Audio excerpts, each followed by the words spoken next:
School Committee public hearing for our FY fiscal year 24 budget. Today is Wednesday, May 10th, 2023. We are meeting with a remote option today using a remote meeting application that is provided at no cost to our district. And we use this for the open portions of our meeting. We are also being recorded and broadcast by BevCam this evening, and we thank BevCam for always making sure the public has access to our meetings. On June 16th, 2021, the former governor signed Chapter 20 of the Acts of 2021, and then again on February 12th, and again July 16th of 2022, he extended provisions to, among other things, allow public bodies to continue holding meetings remotely until March 31st, 2023. And now our current governor has extended, with the legislature, another 2 years this remote hybrid option. So we have the option until March 31st, 2025. These acts specifically suspend the need for the quorum and the chair to physically be present and asks our body to use technical methods to allow for safe public access. As a note, Beverly also has prior approval for remote participation, although through that permission from the Attorney General, the chair and the quorum do physically need to be present when this act and its extensions expire. Tonight is a public hearing, which means members of the public have an opportunity to address the body. For public comment, we did publish in Salem Evening News the request for anyone requiring a link to join us this evening to email residentvoice@beverlyschools.org prior to 5 p.m. this evening. At this time, I don't believe we have any prior requests. If there's anyone here in the audience who so wishes to speak at this public hearing, there is a sign-up sheet at our podium, and we ask that you state your name and address for the record and limit your remarks to 3 minutes. Joining us today are members of the school committee and various members of the district administration and leadership teams.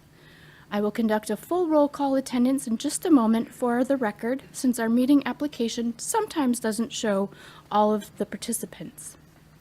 Please remember that any audio or video that you supply on this platform will become part of the meeting record, and as such, we ask that you use your mute functionality to prevent background noises.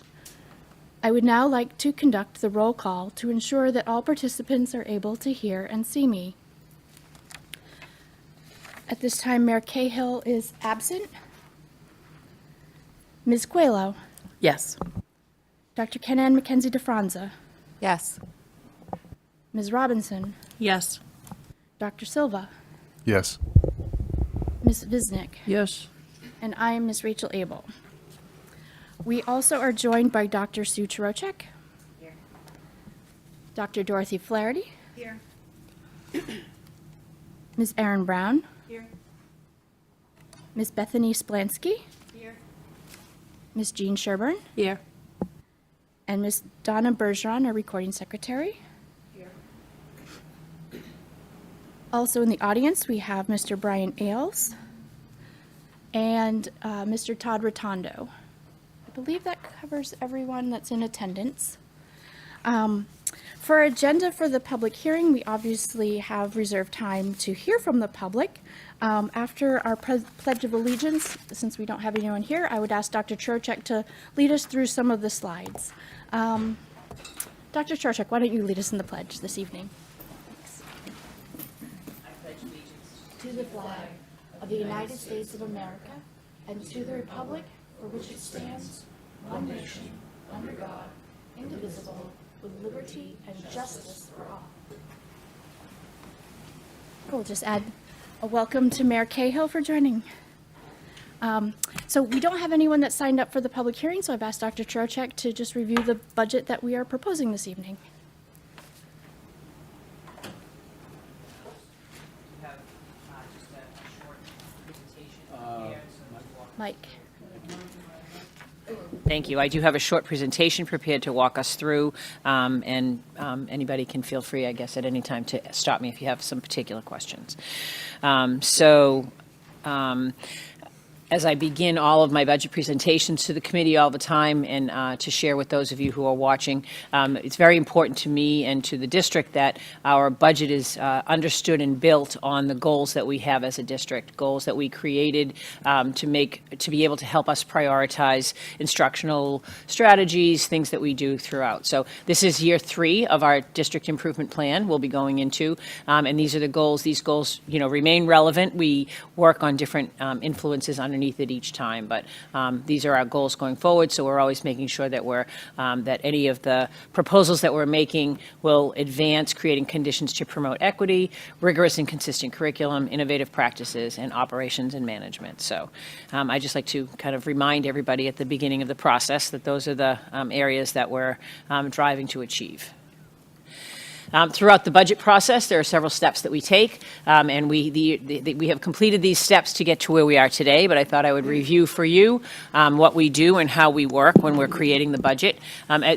As early as November, early December, we begin working with school committee and stakeholder groups to identify priorities, what are the areas that we would like to see and make sure are incorporated in our decisions as we create the budget. We work in collaboration with principals and central office staff to develop sort of a shared framework to guide our decisions. We assess enrollments and the impact that they will have on staffing. We identify administrative efficiencies and any restructuring opportunities that additional funding may bring us. We review requests for funding from various departments. We collaborate with the city to determine the proposed city contribution in relationship with the school budget. We review the draft proposal with the school committee several times. I think we probably had at least 3 meetings at which we reviewed different iterations of our budget workshop, worksheet proposals. And then that brings us here today to our public hearing. And so to kind of just give a little background on some of the major factors that impact decision-making with the FY24 budget, there are always contractual obligations, and contractual obligations are those predetermined expenditures that we're going to have to figure into the budget. For example, cost of living increases to staff, any areas that we know that we still have negotiations for upcoming expenses, health insurance, those sort of things.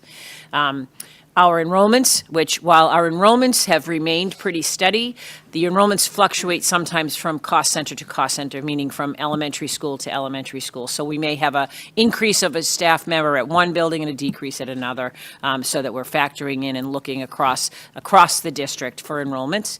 Resourcing for high quality curriculum materials. We made a commitment 3 years ago to continue our cycle of curriculum review and to update where we can and make sure that we have the strongest high-quality curriculum materials for our students in our classrooms. Each department comes forward and meets with us and has some certain funding requests that may or may not impact the budget. This year in particular, and we spent a lot of time talking about it here at school committee and as well as statewide, we had some unexpected increases in tuition rates for our private day schools. And then finally, some health insurance increased costs that we had to incorporate into the budget. So as I review, this is just sort of an overview. Last year, our FY23 final budget appropriation was $69,343,934.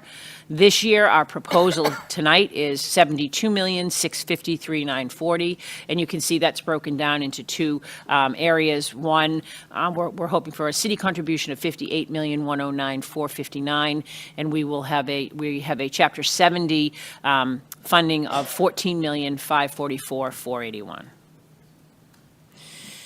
I took the liberty to kind of break down those contractual obligations just so there was a little better understanding by everyone as to what those contractual obligations look like.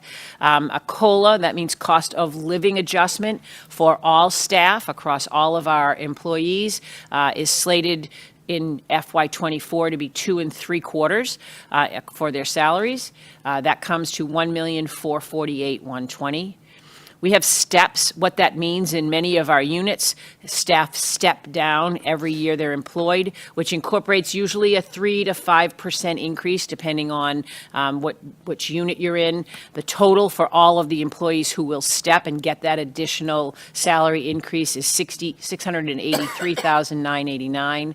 And in addition, teachers have the ability to go and move over lanes. They do that by acquiring additional education credits, graduate credits, and the cost for the teachers who have been able to receive those credits over the past year to the district will be $250,000. And then finally, we do have a healthcare increase that we worked with the city to understand what the implication for the schools would be of $1,365,615. So our contractual obligations before we add or subtract or change anything for this budget is $3,747,724. And so with that said, I'm just going to share out a little bit about what some of those staffing changes look like. And again, what you really need to note at this is that at the elementary level, an effective FTE change, that means are we adding any staff? Is 0. We're not adding any additional staff in the appropriated budget. However, there are movement between cost centers sometimes or within cost centers. So a good example of this is if you look at Centerville, we're decreasing one kindergarten teacher at Centerville. They have 4 sections of kindergarten this year. Enrollments only dictate that they have 3. However, if you look down to the kindergarten teacher at North Beverly, enrollments there dictate that they have 4 sections. So that decrease isn't really a decrease, it's just a shifting from one cost center to another. These are all the movements that take place at the elementary level every year, and so I just sort of incorporated them here now. At the middle and high school and district staffing, the middle school level, there's an effective change of an increase of 1.0 FTEs. We're adding an English language teacher at the middle school. That's driven by enrollments. Again, students that come and require specific services because English is not their first language. And so we have had an increase at the middle school in those students, so we're adding that FTE. And at the high school, similarly, what we're adding is an EL paraprofessional. If you remember, we did add a full-time teacher last year, so there are 2 EL teachers, and this is a paraprofessional to help support some of our students as they are accessing their general core curriculum classes. And then finally, district-wide, we have an effective FTE change of 1.0. That is an increase of the float nurse. That doesn't add staff. We have a float nurse, but they've been previously funded on the DPH grant, and that DPH grant ran out, and we still believe that we need that position, and so we've moved that into the appropriated budget. And finally, an increase in a 1.0 speech therapist, and that is primarily to address increased enrollments in our AIM program and our programs that meet the needs of students with learning differences.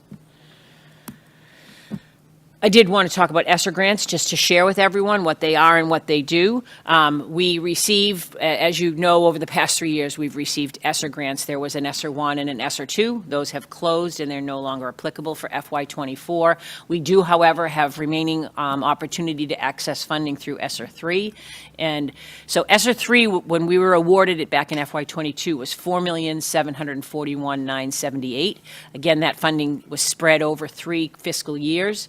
In FY22, we expended $94,896 of that amount. And again, remember, we were also expending ESSERs 1 and 2 in those years, so that's why only a small amount hit ESSER 3. In FY23, as of April 6th of 23, we had expended $1,873,553. And our additional planned expenditures for FY24 is $2,773,529. In our reporting this year, we were asked to identify the categories in which we would be spending that $2,773,000 by percentage. So I included that here. I thought it might be of interest to some of the folks. 18% of that money will be spent on addressing physical health and safety. 66% of it will be spent meeting students' academic, social, and emotional needs, excluding mental health. They had an exclusion for mental health. 12% would be categorized as qualifying for that direct mental health support. And then finally, 4% is for operational continuity. So that just gives you a picture and an idea of where that money is going. Finally, I took the budget itself, our $72,653,940, and you can see here how it is divided by cost center. The elementary schools are listed, the secondary schools are listed, and then under district we have our preschool and then some other cost centers that we have across the district. So it just gives you a breakdown of where that money is expended. I want to point out all that information is available in the larger budget document. This is really just a synopsis of it so that people could get a picture of what we have. And then finally, the legislative process, as it happens every year. Today, it seems, the Senate released their budget, so we now can confirm that the Chapter 70 money for Beverly remained unchanged at $14,544,481. And I believe there's a process sometime at the beginning of June that number is finalized. And we don't anticipate any changes to our Chapter 70 allotment this year. That brings me to my last slide.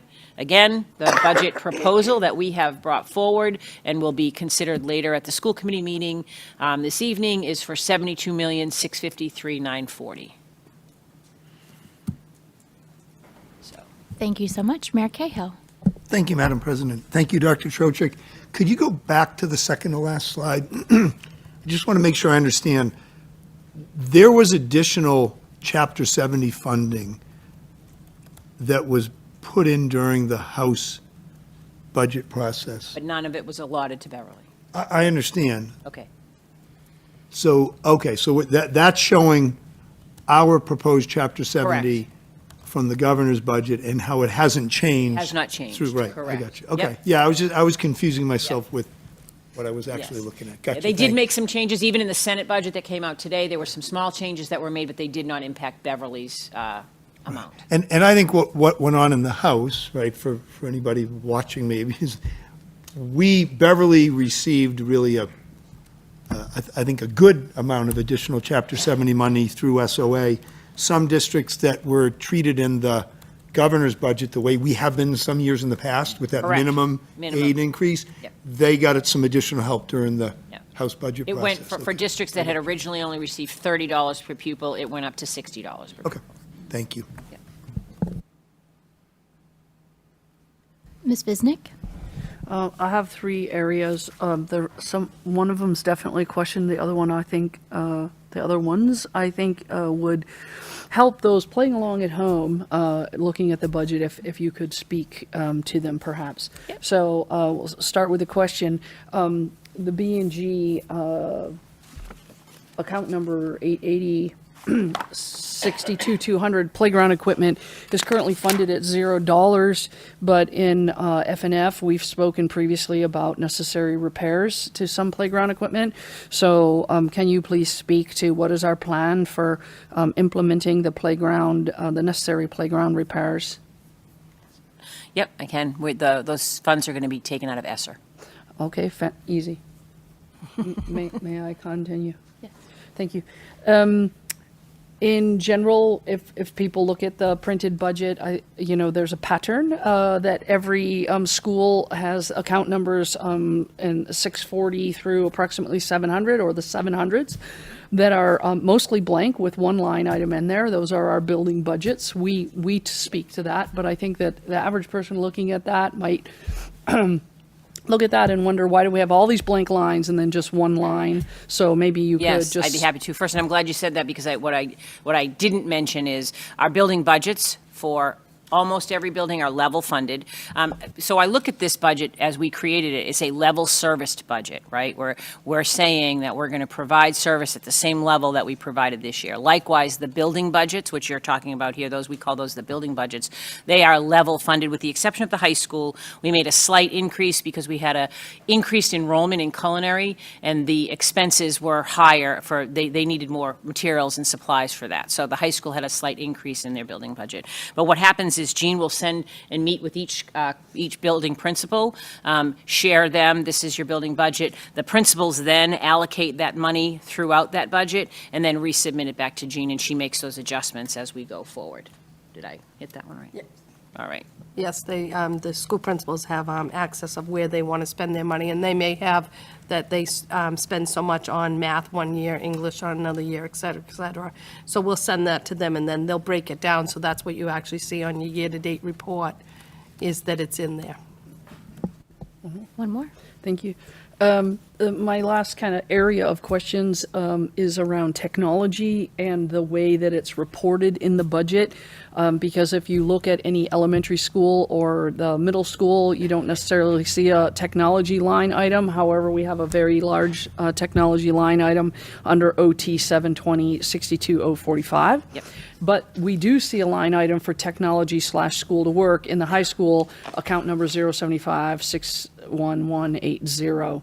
So maybe just speak to why we don't see technology, because we know we have technology in all our schools.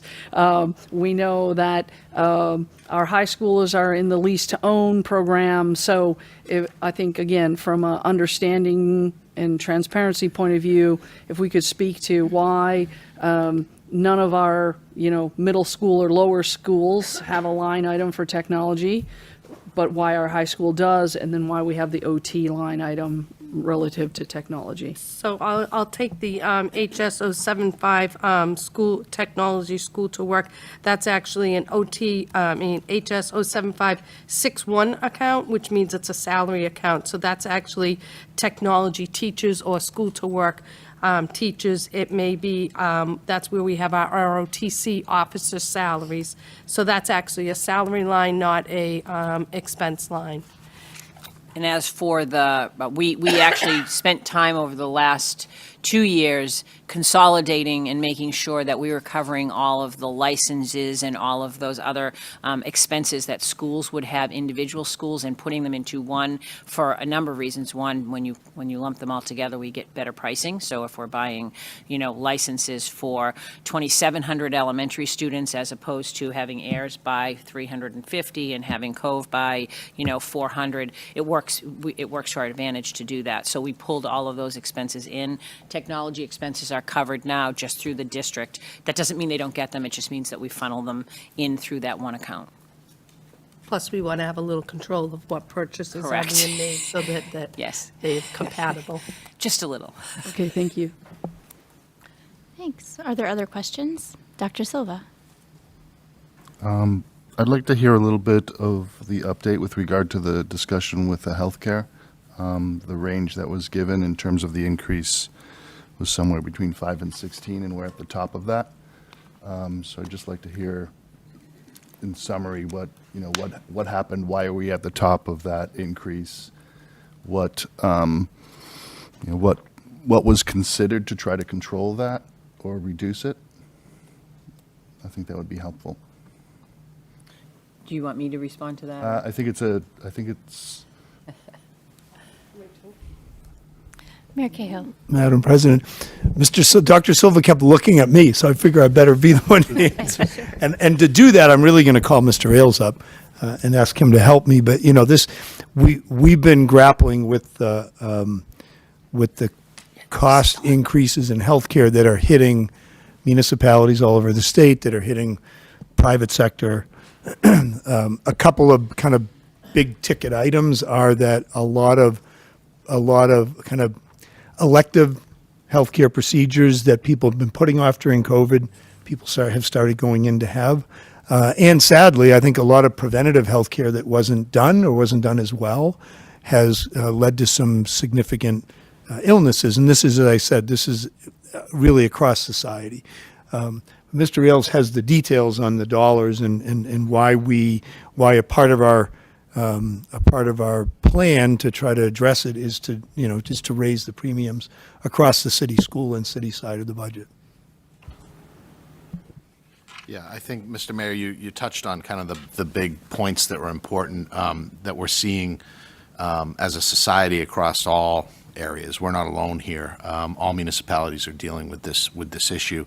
What we did try to do last year is tried to keep the premiums from jumping last year. And so we kept them low intentionally in hopes that some of the cost increases that we were seeing last year were kind of a bump in nature and would correct themselves in a latter year.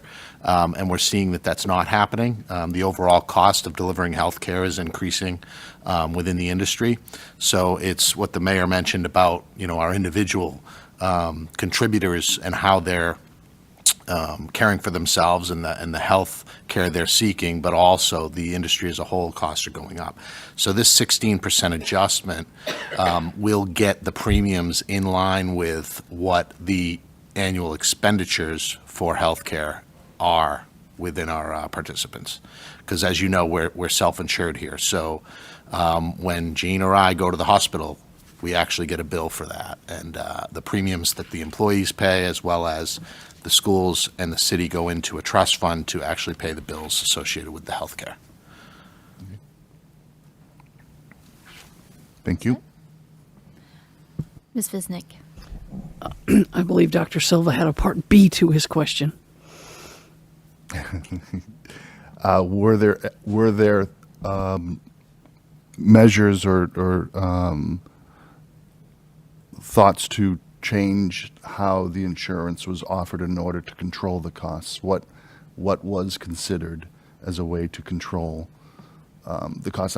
I'm just thinking, if next year comes and it's another 16 or 20% increase, do we just pay it up? Or, there should be things that we deliberate to control and mitigate those increases. Yeah. I know you want to say something here, Mr. Mayor, to this, but before you do, I would just say that, an important thing to keep in mind is that this is really an adjustment that's kind of a 2-year issue that we're correcting now in this budget cycle. We kept premium increases low intentionally last year, seeing this increase in, some of this increase in cost. So, to see an increase this large, hopefully would be unlikely. I mean, we are righting the ship with this adjustment. This will make the premiums match what the expenses are within the trust fund. Historically, we had been a little bit behind, and so that's why it's as large as it is. That's probably the main consideration. Hopefully, now that we're adjusted and we have things equaled out, that any adjustments that we see going forward will really be a result of any type of cost of care increases that the industry might be seeing, or things of that nature. Mr. Mayor, did you want to add something? I'd say we are not taking up plan redesign now. I mean, we know that we have really good healthcare. We have leaned on that, and together, and as a community, as a district, really held that out there. We contribute 80% of the premium, right, to 20 of the employee. We have a lower deductible than a lot of municipalities' plans. If we see significant increases again next year, we'll have that conversation. How much of it do we address with premium increases, which, hit both the city and the overall city, municipal and school budget, and employees as well, correct? So, not a path we're traveling with this year's budget in this effort, but I think it was, Mrs. Visnick brought it up in an earlier meeting. I think that's part of what you're getting at, certainly. Not a path or a tactic we're trying to use in this year's budget, but we know that, if it's necessary in the future, then it'll have to come up. Ms. Visnick? Following up on this topic, I think that it's important that we talk about this and the fact that we're not planning a plan redesign, or your office is not planning a plan redesign, but it hits the school side of the budget, quote unquote, more. I mean, 16% is 16%, but the schools are the largest employer. So just like there's chatter about, certain people like to complain about certain things in our city, and there is often chatter that we, quote unquote, we spend too much money on the schools. And I think that to look at the budget and see we're asking for a significant percentage over last year, to try to counter that, I think we need to be as transparent as possible, especially about this topic, how little control we have over it, and the fact that the schools are by far the largest employer. So you take, 16%, if you only had 5 employees, maybe that's not a very big number, but for us, that insurance increase is over $2 million alone, right? And again, I don't think the average person watching at home or paying attention necessarily knows that, I'm sorry, Mrs. Visick, you're right in that there are significantly more employees in the school department than in the, collectively, all the city departments. I just want to make sure we get the right numbers, because on the city side, we have the city employees and all of the retirees of both city and schools. So the numbers are pretty significant on both sides. I just want to ask Mr. Ailes if he can share both numbers. I apologize for. Okay, I will retract my statement about it's more for us than the others, if that makes you feel better, Mr. Mayor. But it's real, it's significant. But, right, the number is significant, and again, if we look at the percentage that the schools are asking for above last year's budget, we have three major variables over which we have no control. And insurance is by far the biggest one. So I just want to make sure that we're talking about that and we're being as transparent as possible. And we have quote unquote no control over that. And what Dr. Silva was trying to ask when I asked in a previous meeting was, what potential control might we have over it? And the fact of the matter is, as a city, we're not taking that. That was maybe the only option we could have done, was a plan redesign, and we're not taking that. And therefore, we must live with, the multiple millions of dollars of increase to make things. I forgot your exact words, but to make to make the trust fund have enough money to actually pay the bills, to even things out, to right the ship, I believe were the words you used. Ms. Abel, the only other thing I'd like to add to that is that this does also include, we had an influx of more employees coming on this year on our health insurance. So that is another thing that, when Brian's looking at me saying, that doesn't sound right, that number doesn't sound right, but he and I know that we also had so many additional employees, and I think it was close to 30 additional employees from, say, last year this time. And I did put in 3 for the 3 positions that Dr. Shirocek has moved forward to make sure we have funding for that. Madam President, and I just want to repeat that. Mrs. Visick, a big part of your point was, we're all seeing a big total dollar amount increase in the school budget, and a significant chunk of it is the healthcare cost. Yeah. Yeah, no, I agree with you. It's important to kind of consistently share that out. Yeah. Thanks. Just want to be respectful of the time, but Ms. Robinson. Thank you. So we don't have the plans in front of us right now, but is it possible for us to see how much, like, the cost of a individual and family plan would go up for any employees? Like, you can get that for her. I can give you an example if you would give me just a minute here to get to my calculator. Yeah. Yeah. So, Jean, unless you have the numbers specifically there, I did not bring the numbers here, and that's one thing. We will be having open enrollment period, and we're waiting for the numbers to come from the city's halls department. So that's one thing. We've had a lot of inquiries to know what will be, but I think I have.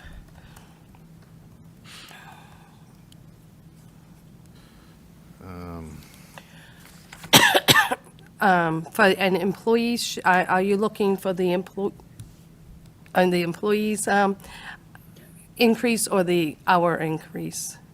Well, both, I would. Okay. So, I mean, I say the average of us is 16,512 is my average, based on, we have 536 people on plans, individual and families.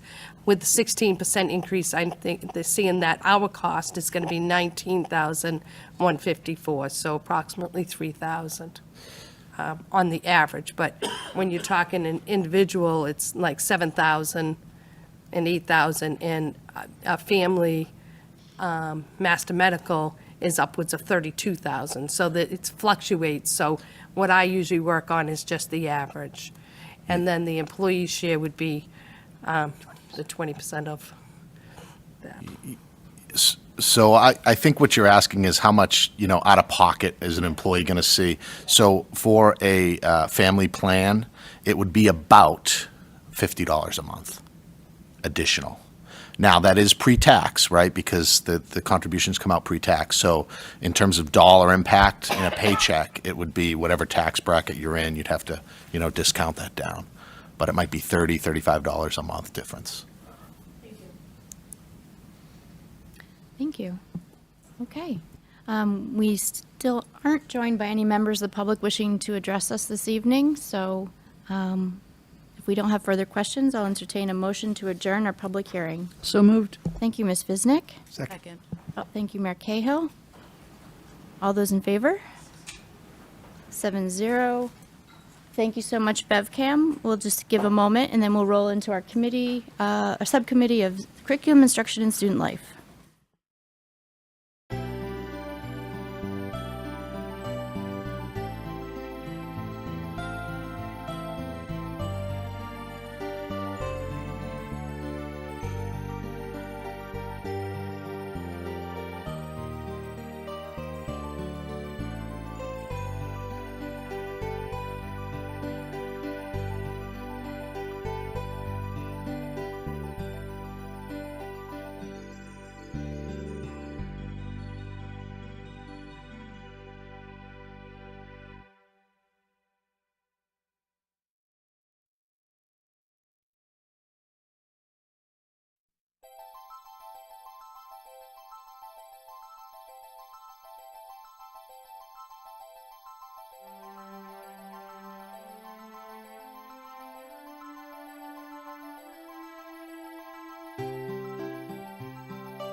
Good evening and welcome to the Beverly School Committee's Curriculum Instruction and Student Life Subcommittee meeting. Today is Wednesday, May 10th, and we are meeting in a remote model today using a remote meeting application, allowing for remote participation and for public access to the open portions of our meeting.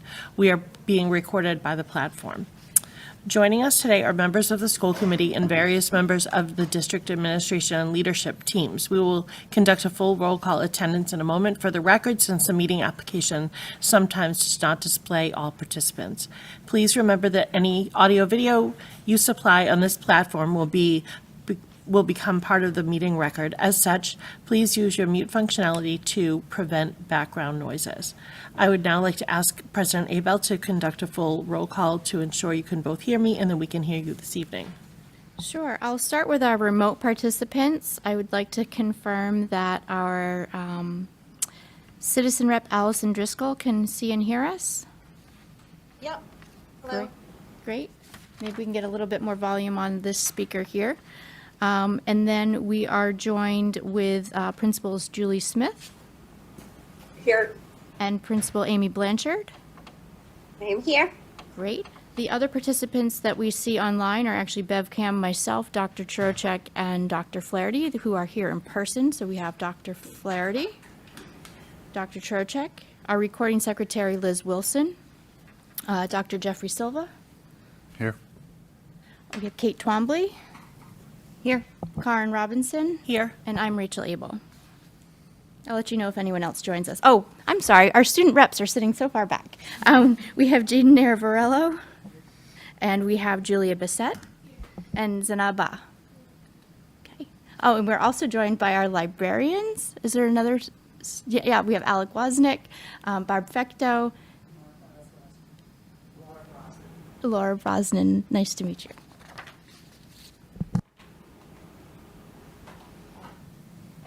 I should also say we have Principal Betty Taylor and Ms. Bethany Splansky here. And we had a few others that have stepped away. Okay. Okay, thank you. So can I ask Ms. Trombley to lead us in the pledge this evening before I turn the meeting over to Dr. Flaherty? I pledge allegiance To the flag of the United States of America and to the republic for which it stands, one nation, under God, indivisible, with liberty and justice for all.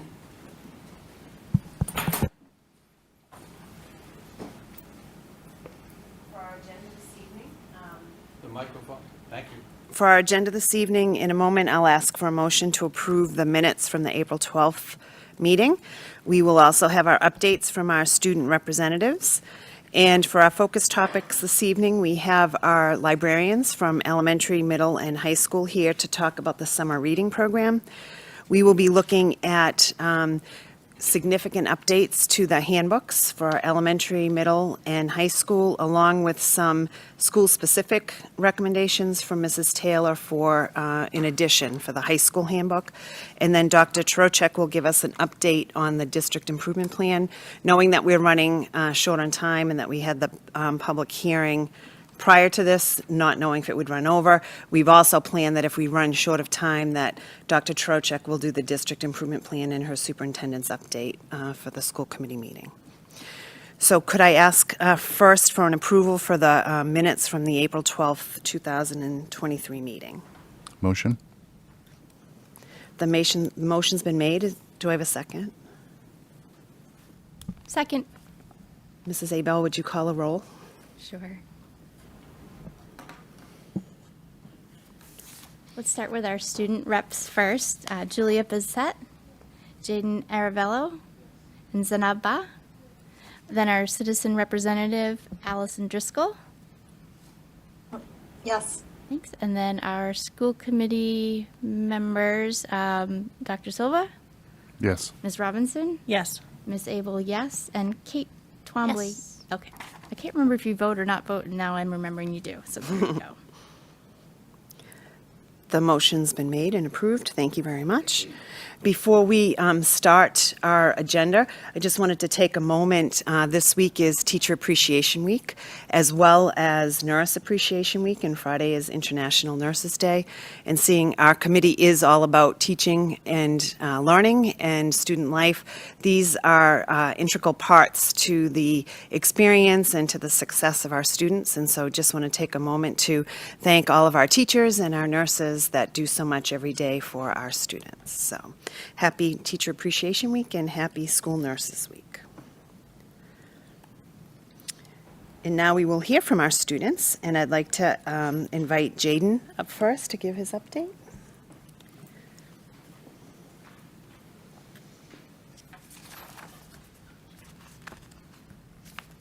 So last week, the final group of 6th graders attended Nature's Classroom. They had a few overcast days, but for the most part, it was rain-free.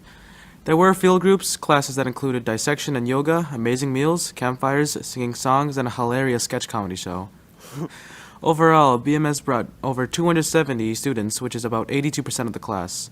All students who wanted to attend did with the help from the PTO, fundraising, and district support. The students who stayed back had some field trip fun, STEM challenges, creative work opportunities, and a trip to a restaurant. Thank you very much. I know everybody had a wonderful time, and a lot of thanks as we do teacher appreciation and administrator appreciation for everybody that went. I know it was a lot of work, but it was a valuable experience for the students. Zanab?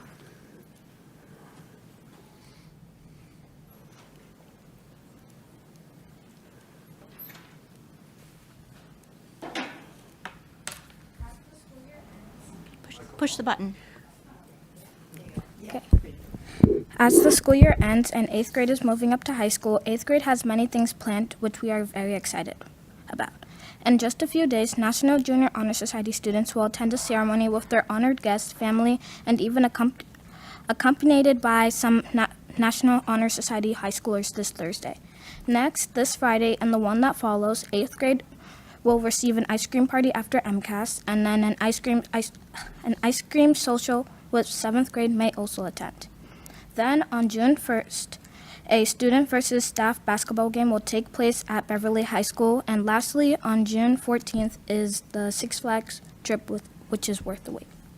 Sounds like a great couple of weeks coming up for 8th graders. Julia?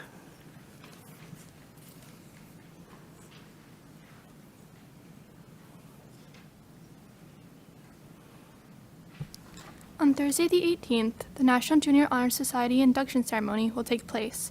The National Junior Honor Society is a group of 8th graders that have maintained principals list, meaning all A's, in every trimester and who demonstrate good character and citizenship.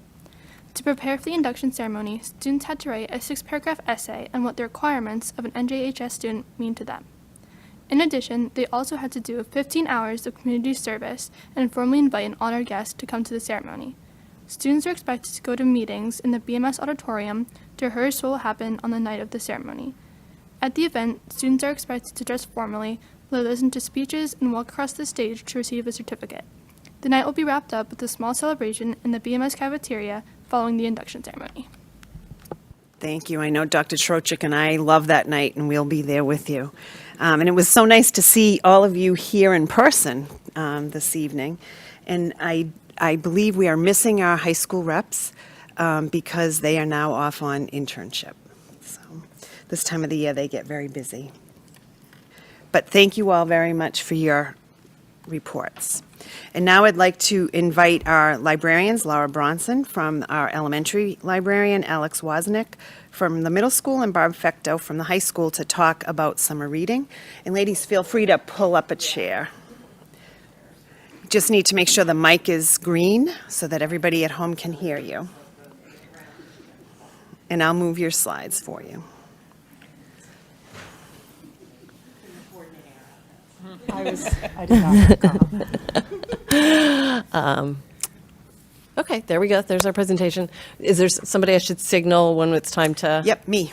Okay, time to advance the slide. Okay, hi, I'm Alex Wozniak. I'm the librarian at Beverly Middle School, and Barb Fecto is the librarian at the high school. And we are mere mortals who only have to oversee one library and one school, but we have our new elementary librarian, new this year, Laura Brosnan, joining us, who oversees 5.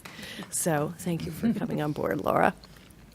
So we wanted to just quickly go over a couple of things. Unfortunately, I have a hard time reading that from here.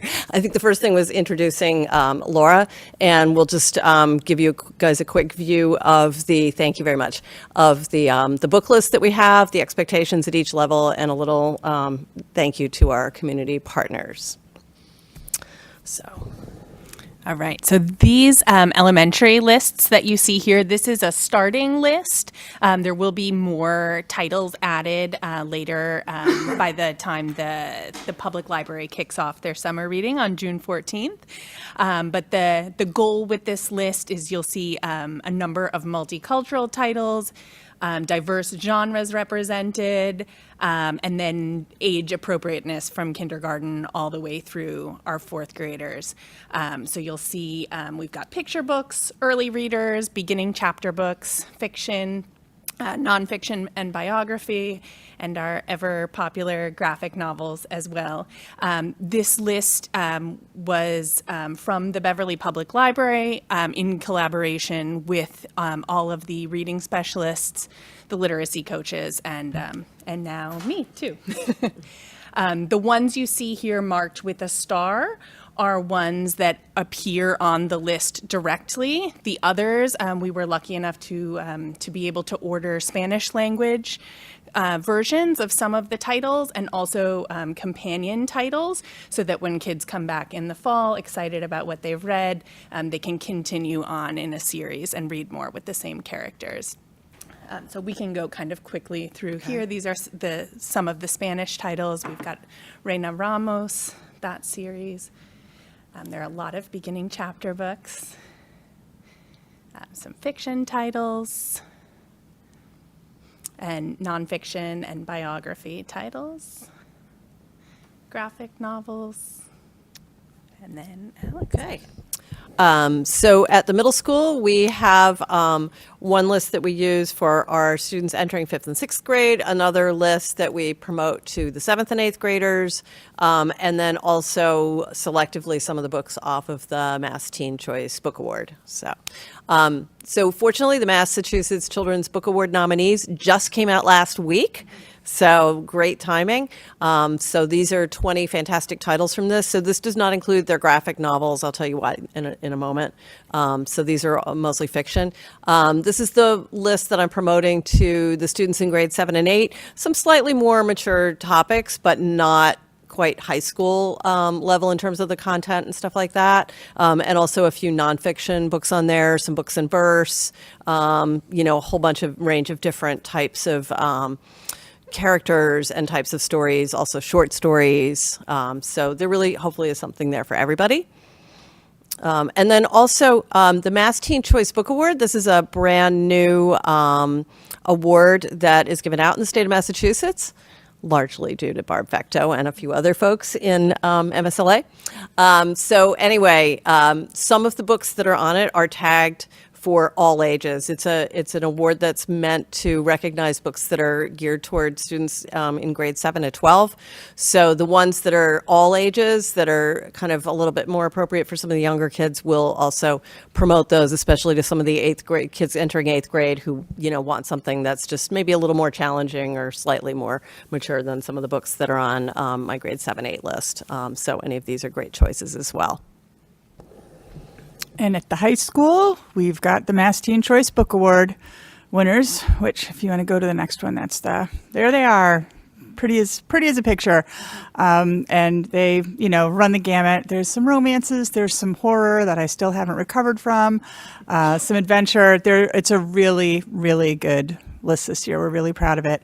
And then if you go to the next slide, these are some books. Most of them are nonfiction. The kids, a lot of the kids have a real desire to read, real things. Attention Hijacked is our cell phone mindfulness book this year, which is always going to be very popular with the parents, I believe. We've got a bunch of other, mostly nonfiction. We've got a couple of adult fiction. Kaiju Preservation Society and Tomorrow and Tomorrow and Tomorrow were two of the best things I read in the past year. And then our classic this year is Treasure Island.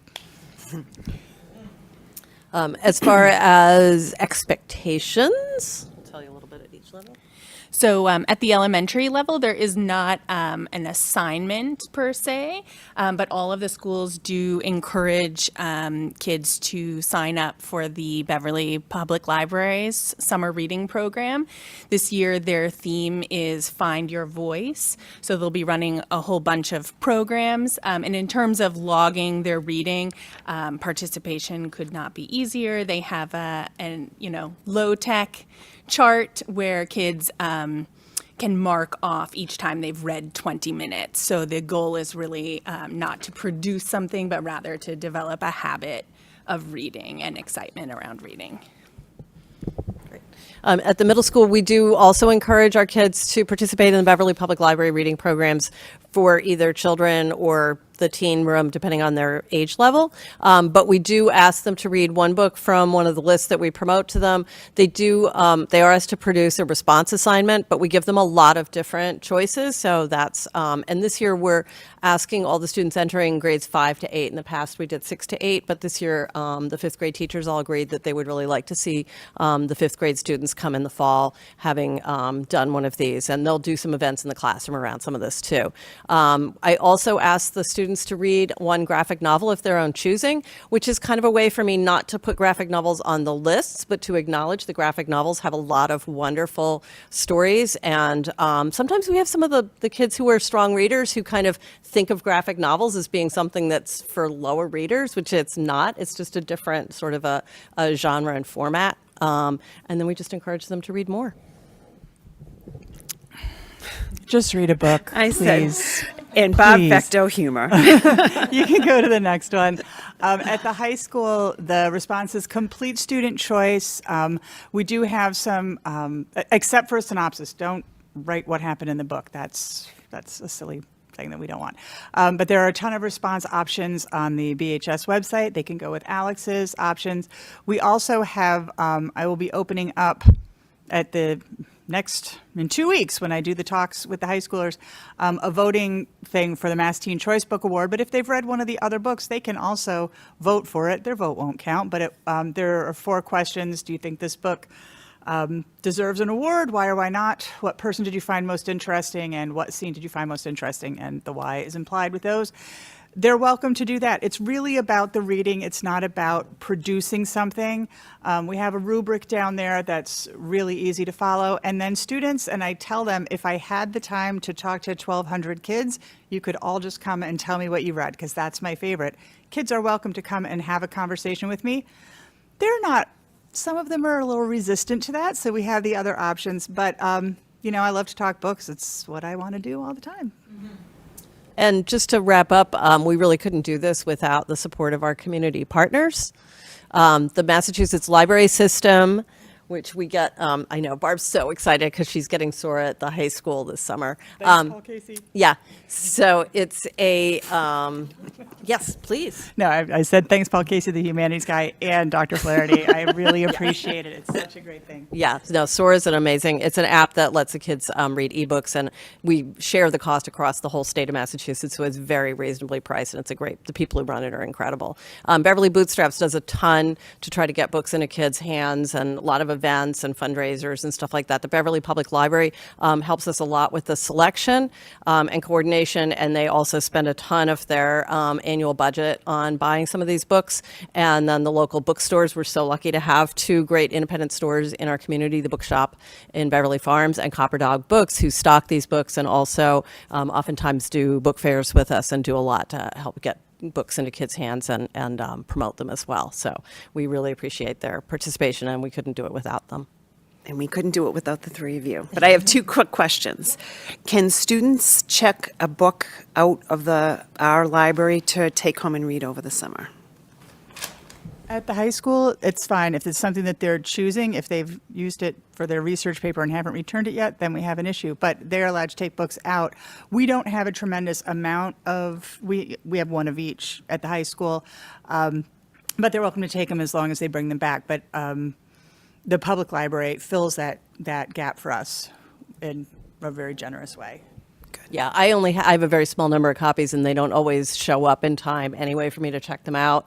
And in past, if we've done that, we don't get them back, and they're the most in-demand books usually in the fall. So generally speaking, I mean, there are some exceptions obviously made, but generally speaking, I don't promote the library here as a place to get the books. They're told to get them at the public library to purchase them, or, you know, we do our best to try to put some books into kids' hands who we know have certain challenges and stuff like that too. That's part of the reason why I do a book fair, so a lot of that money is used to give books to kids. Which leads to my last question, and it may be that it was too new, but now that we're lucky to have an elementary librarian back with us, but K through middle school, do we do any push to make sure that every kid gets a library card? I do some promotions with some of the things, especially at sixth grade. They can get a library card without having to get a parent signature, because that's just how the public library works. So I do promotions a lot of times with the 6th and 7th grade teachers too, and I do things with Bookmobile librarians. So yeah, we do some collaborations with them to try to promote the kids getting public library cards for sure. Great. Do you want to address that? And I was just going to add one thing. The public library has been bringing the Bookmobile to several of the elementary schools, and we did library card signups in conjunction with that. And at our request, the public library also made the registration form available in Arabic and also in Portuguese, which is new this year. Terrific. Great job. Thank you. Katie Nelson, at the teen librarian at the public library, came in. We changed a little bit of the curriculum, and one of the books that was on the curriculum was available on Hoopla, which is one of their apps. And so every kid was able to access that. The two ninth grade class teams that were starting that, they all had access through the public library, which was super generous of them in their time. Yeah. Terrific. Thank you. Any questions for the librarians? Thank you again for all that you do. Just thank you for always making reading exciting and making these presentations for us. It's awesome. Thank you. Thanks. Thank you. Thank you.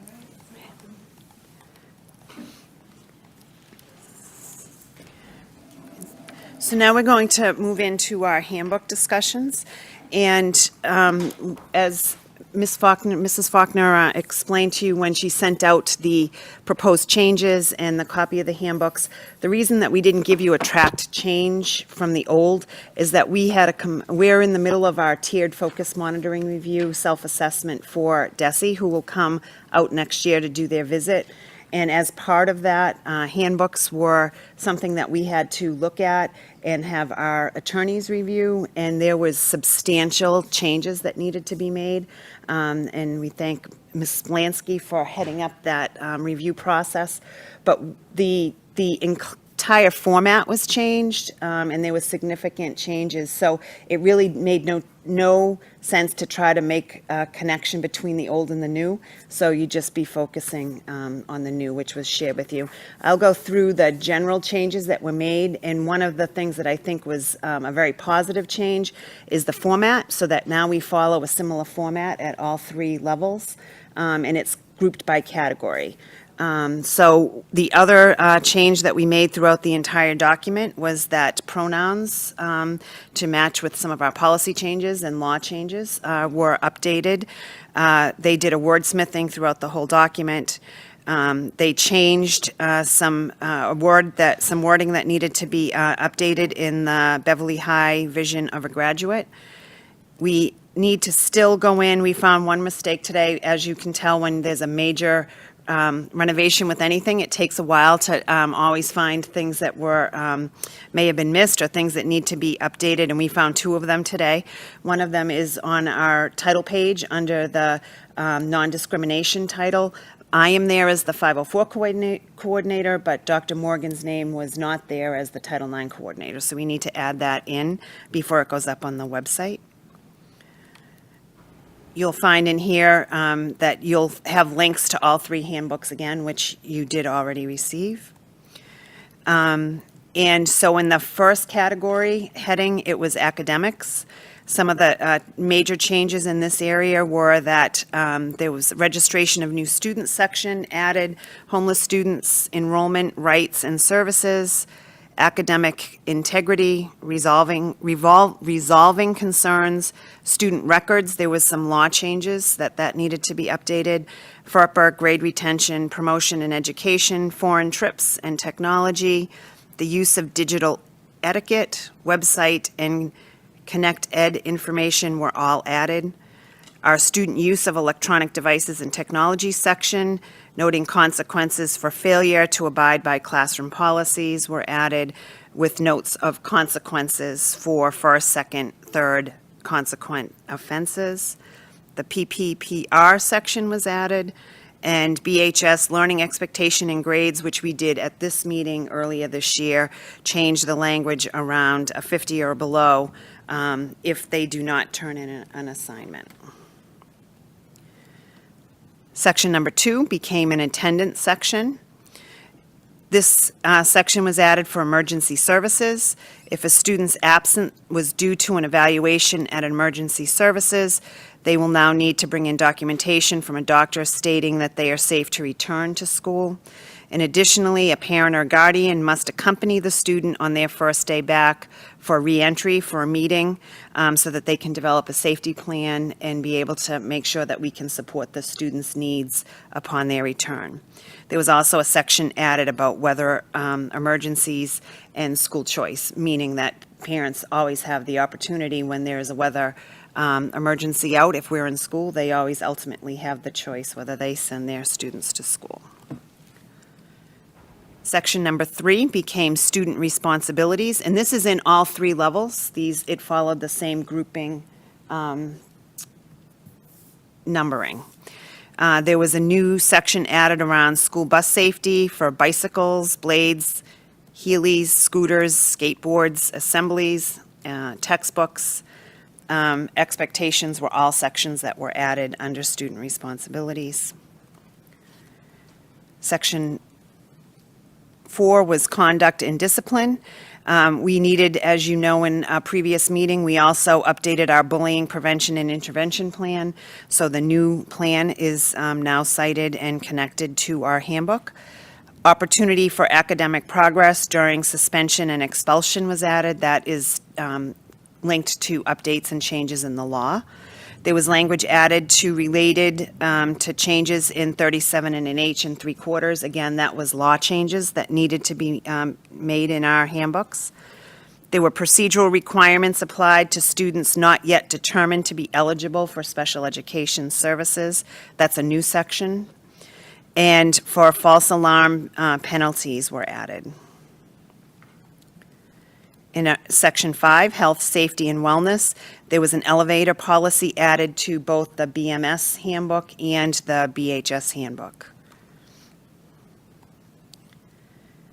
Student and family support, there was language added for transgender students that read, transgender students are permitted to access the restrooms, locker rooms, and other such facilities consistent with their gender identities. Single-stall facilities are available to students to use per request.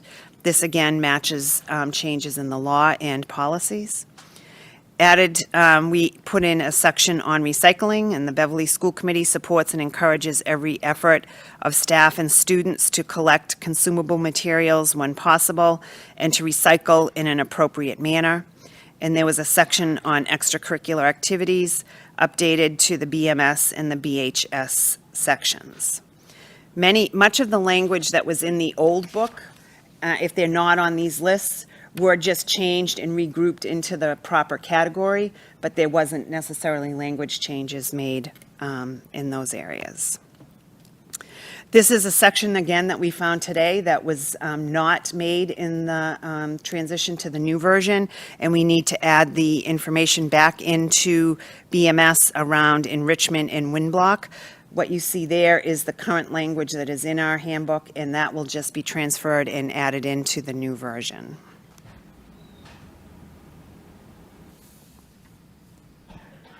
So I'm going to ask that we take these in two separate entities, because Mrs. Taylor is also making some requests to the BHS handbook, and so we'll talk and ask questions about that from both the district perspective and Mrs. Taylor's recommendations in a moment. But I would first like to answer or ask you if you have any questions for the elementary or the BMS handbooks, and then to have a motion to approve those two before we move to the high school. Saywell?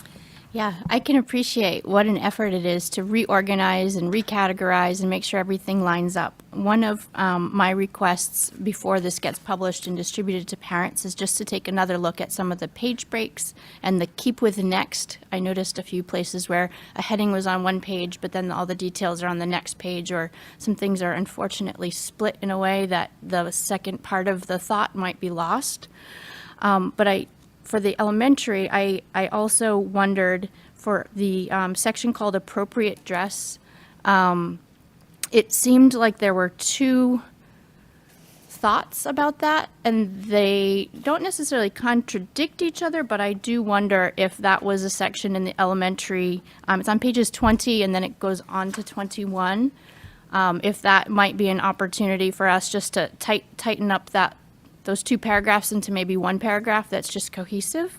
One of the things that, really jumped out at me, and I looked at this section in all three levels, was the distraction to the educational process, and that may be more in the middle school version, so we can talk about that when we get to middle school. But I just wanted to make sure that we have something that's consistent to the policies that we're going to be talking about in our regular school committee meeting that we're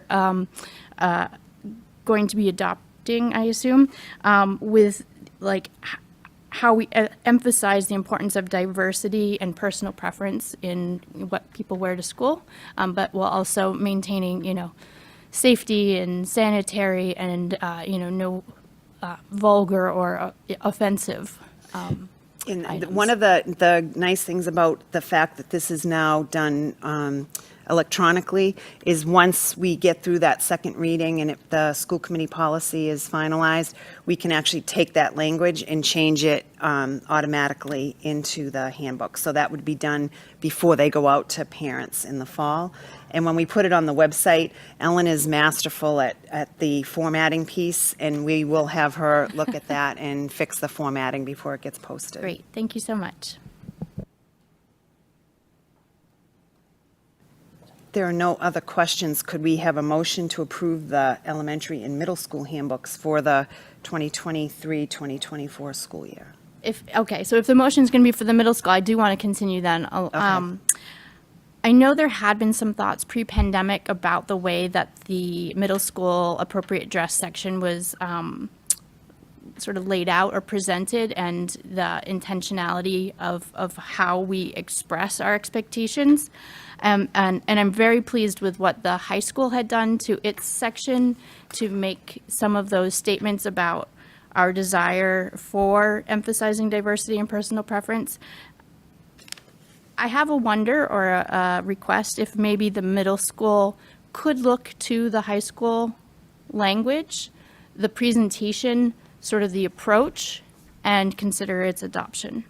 Yes, and we'll do one final look through on that. These just came back from the attorneys, so the principals and the leadership teams actually haven't had a chance to divulge and get into all of this. So we will ask them to specifically look at that language, and we will update you with the final, what the final language is, but it will still be within this realm of.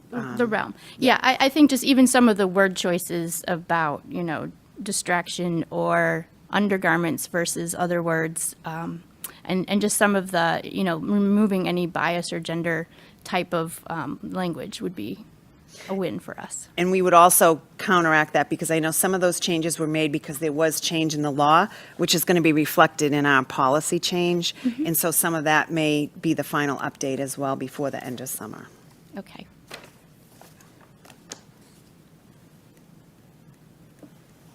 Any other questions on the middle school? I'll make a motion to approve the recommended changes that have been presented with the caveats that I sort of put out there for, a final look at the formatting, the page breaks, and some of the languages across the handbooks. There's been a motion made. Is there a second? Second. Motion's been made and seconded. Ms. Abel, would you please call a roll? Sure, I'm just looking to see if we have any hands from our citizen representative. Nope, okay. The students have left, so we are now working with our citizen rep, Allison Driscoll. Approved. Okay, and then we'll do Dr. Silva, Yes. Ms. Robinson, Yes. Ms. Twombly, Yes. and Ms. Abel, yes. Thank you. And now I'm going to invite Mrs. Taylor to come up and join us.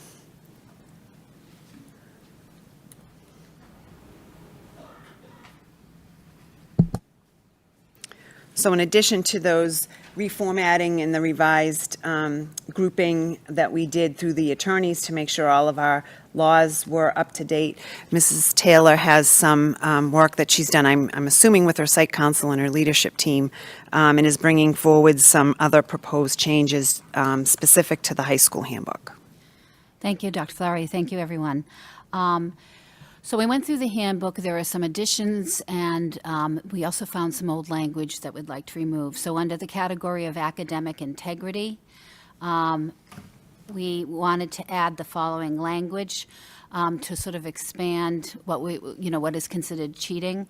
Taking any action that a person would reasonably know will assist another person in violating the academic integrity of their work, and any use of computer program that uses artificial language and natural language processing. That's our brave new world that we're trying to figure out ourselves, but we wanted to let people know that we consider that at this point an example of cheating. And under consequences, we've also added under first offense that the student gets a 0 for the assignment and the teacher contacts the parents about the work. Under grade retention, our old language talked about a committee meeting determines whether or not a student would be allowed to go to summer school. In fact, I don't know, I've been here for a long time. I don't remember anyone ever doing that, so I updated the actual thing that happens. Students can choose to take 1 or 2 courses in summer school for credit can be considered eligible for promotion. By the end of each school year, parents will be notified by their child's guidance counselor if their child will be retained and what summer school options may be available. That choice is determined by what's available and by the parent, and we don't have a committee that nays or yays it, so I removed that language from there. And thank you. Under foreign travel trips, again, we had some old language that talked about they were visitor exchange programs, and each language department would ahead of time have the students introduced to each other. We're not doing exchanges anymore. We are doing trips, but so far another school hasn't come. That may happen, but that's not what's been in the past practice recently. So I removed that language. And basically just added, it's recommended that students should be in good academic standing, consider a week-long absence from school. The old language said you had to have a B average in all your classes. And that isn't necessarily true for a student that goes to a foreign exchange trip. Then under backpack, we had some old language about students couldn't bring their backpacks into the classroom and had to carry things themselves. That had to do with when kids had backpacks full of great big fat heavy textbooks, and we used to have tripping problems down the aisle. So I removed that language, and basically it's not, I wouldn't even really call it a policy. It's just basically saying that students do receive lockers and can use that to store their personal belongings. I will say very few students use lockers right now. Yeah, you skipped homework. Oh, did I skip? Oh, homework? Thanks. Yes, Dr. Silva? I've heard this for a while. Why is it that students don't use the lockers? Are they too small? Are they out of the way? Are they inconvenient to use? I just don't understand why, if the lockers are there for the students, they choose to. You know, there's always been trends on this. I think because I don't think they have as much to carry, so they prefer just keeping everything in their backpack. It can be inconvenience if you're trying to go from the field house to the 4th floor, but by the same token, if you have 2 classes on the 3rd floor and your locker's on the 3rd floor, it is an inconvenience, so it really depends on their schedule. So my sense is with a laptop and a notebook and a charger and maybe a paperback, I think they just think it's easier to carry it around the school. That's pretty much what we've noticed. And nobody wears a coat. Yeah. Yeah, nobody wears a coat, and boys wear shorts in the blizzards. Even in the You're a wintertime. hardier breed than I was. Unbelievable. Yeah. I skipped the homework piece. One of the language, right, is that what I skipped? Yeah. Yep. Thank you. I removed some language because what it had said is that students should have no more than 2 hours of homework for each class each night, and no, an hour for each. So that would be 4 hours of homework each night, and we think that's excessive, and nor do I think we rise to that level. So what we're saying is, on average, we probably should expect up to about 30 minutes of homework for each class each night. So I just wanted to sort of adapt that and not scare people right away with the 4 hours of homework a night. And then, Did you want to ask a question on that? Just wanted to jump in. I saw on I believe it was the elementary school, that it was 45 minutes. Or maybe that was total, though. That's total. Never mind. And right now, they don't really do homework, but we're actually going to have that conversation this summer. and I should say, I'm not putting in the handbook, but, if you procrastinate an assignment that you got 7 days ago, you might have lots of homework that night, but we're saying what we think the average is if students attack it that evening. Okay, the next one is electronic device policy. I don't think I need to review it because you also already talked it. just mentioned it. I just wanted to remind you that that's in there, and that there's different graduated steps to take if a student continues to violate that policy. And we updated it in this committee earlier this year. This was Yes. just matching that language. So I adapted the language because right now, according to our contract with BTA, teachers can either offer 2 days of after-school help, or they can choose a morning and an after-school. So I just changed that language so people know that we're aware of it. Under planned absences, the underlined phrase unexcused absence, there was a typo in there that said students who went on extended vacations and absences, that it was an excused absence. That is incorrect. It is unexcused. So that's really just changing an error in the old handbook. And under appropriate dress, we deleted a statement about, I'm sorry, I want to make sure I'm looking at the right thing. Clothing considered to be revealing will not be allowed. And deleted also, winter outerwear is not to be worn in school unless certain conditions merit the need for it. It's not really an issue for us, like Ms. Robinson said. Some of them don't come with coats, and it hasn't been an issue if they do want to come into the classroom with coats. We deleted the revealing because we feel it's vague. And so we have spelled out certain things that our expectations are. And I deleted, it was a beautiful language about students will proceed one at a time in orderly manner, and they will lift their seats up as they exit. I wish we were doing that, but we really aren't. And I think the seats go up automatically. I think that was an old auditorium. So basically, we kept enter quietly and quickly, be a quiet and respectful audience, show appreciation by applauding appropriately, but they don't have to put the seat in the upright position, and you don't get dismissed row by row. And something similar with the cafeteria rooms. The rule that I deleted was, upon entering, sit at your assigned table and wait for a staff member to dismiss you to buy lunch. We don't do that. So I kept the other language in there about tables and floors being neat, no food and drink, take it outside the cafeteria. Under extracurricular activities, I wanted more explicit language that all students can join high school clubs and organizations. There are some positions or opportunities that might require an election to an office or an audition or for meeting academic eligibility requirements. But additional, we have a list of the clubs and organizations, but ours sort of changes each year because, all of a sudden in November some kids come and say, I'd like to start this club, and I have a teacher that's going to be the advisor. So we keep changing the list and keeping it updated on our website, but I've got a current list in there right now. I think that's it. May I ask a clarifying question before we open it up? Betty, the sentence on the the artificial intelligence, would you mind if we just took that off from the rest of the changes until we can have some more conversation about that? Because that's really going to be a district type of decision, because it will affect all of the schools. So we just want to have a conversation about that, and then we can add that back in afterwards once we know what that will look like district-wide. Okay.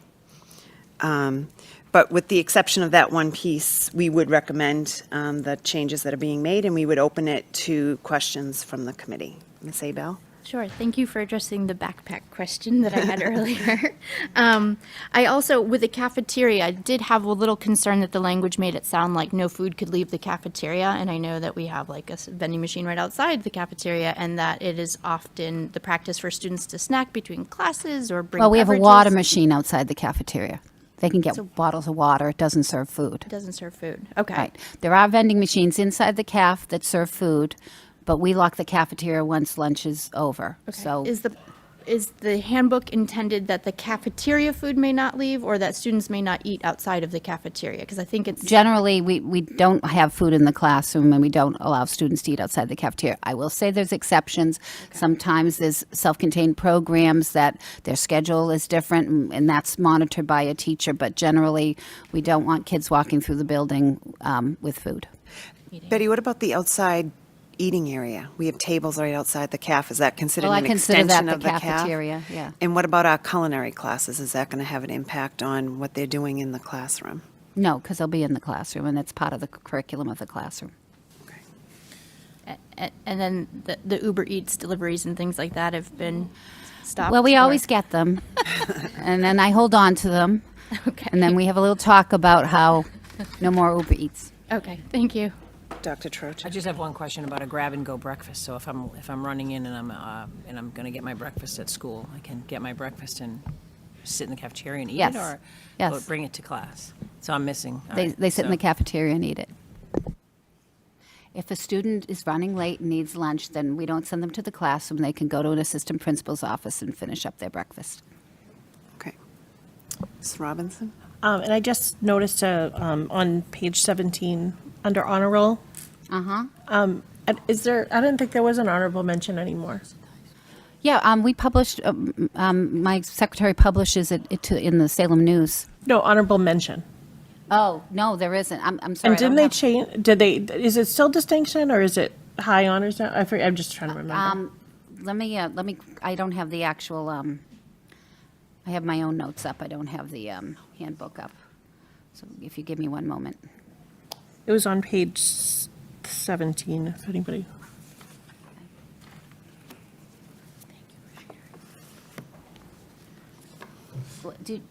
I'm trying to get to it. We also removed pages. I have a hyperlink. Do you know what that's under? Like, what's the heading?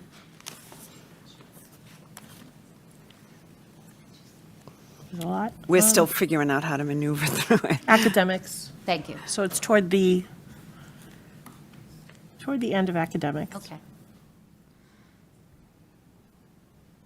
So your honor roll, publish an honor roll each quarter.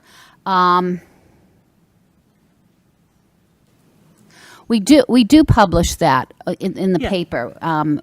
We don't. It isn't on a transcript or anything like that. Right. It was just that we didn't have honorable Yeah, mention I don't anymore. think we have honorable mention, so I'll mark that to adjust that. And I'm just trying to remember if we still call it distinction and honors or high honors and honors, just for consistency. Yeah, I will double check that. Yeah.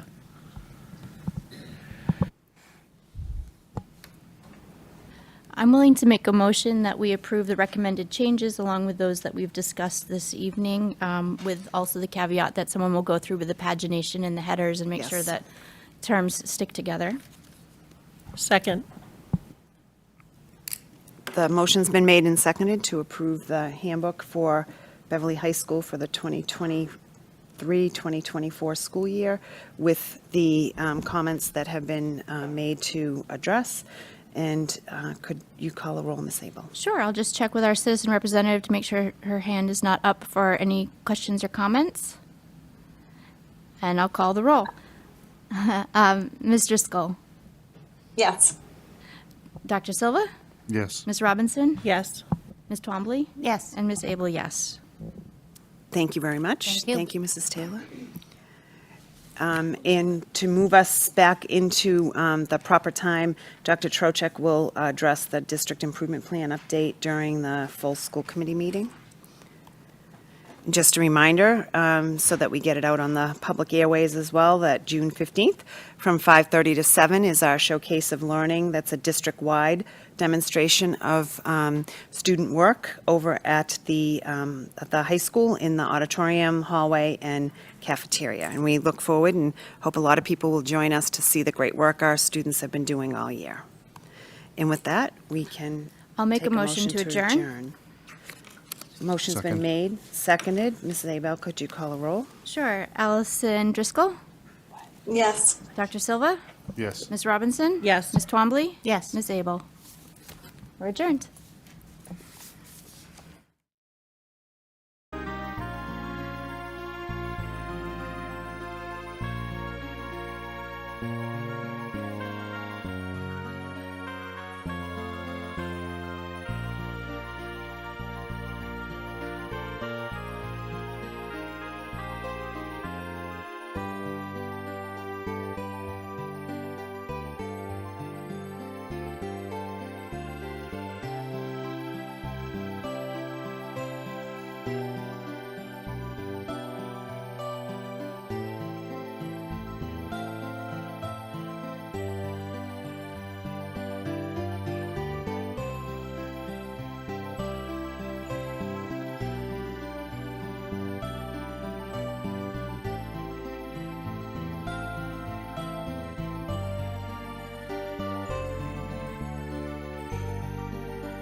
Welcome, everyone. Thank you so much for joining us.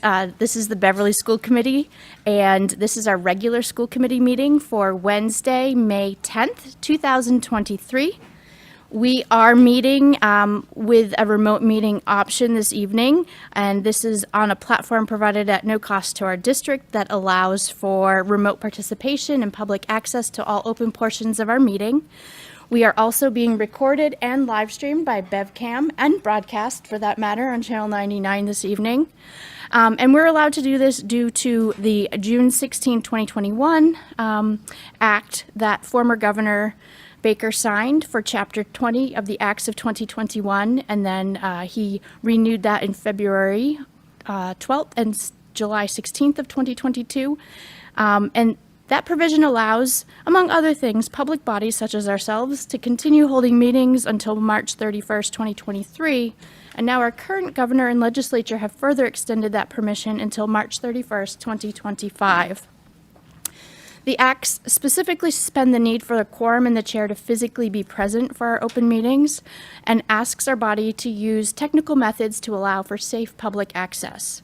Just as a side note, Beverly does have prior approval for remote participation in its meetings.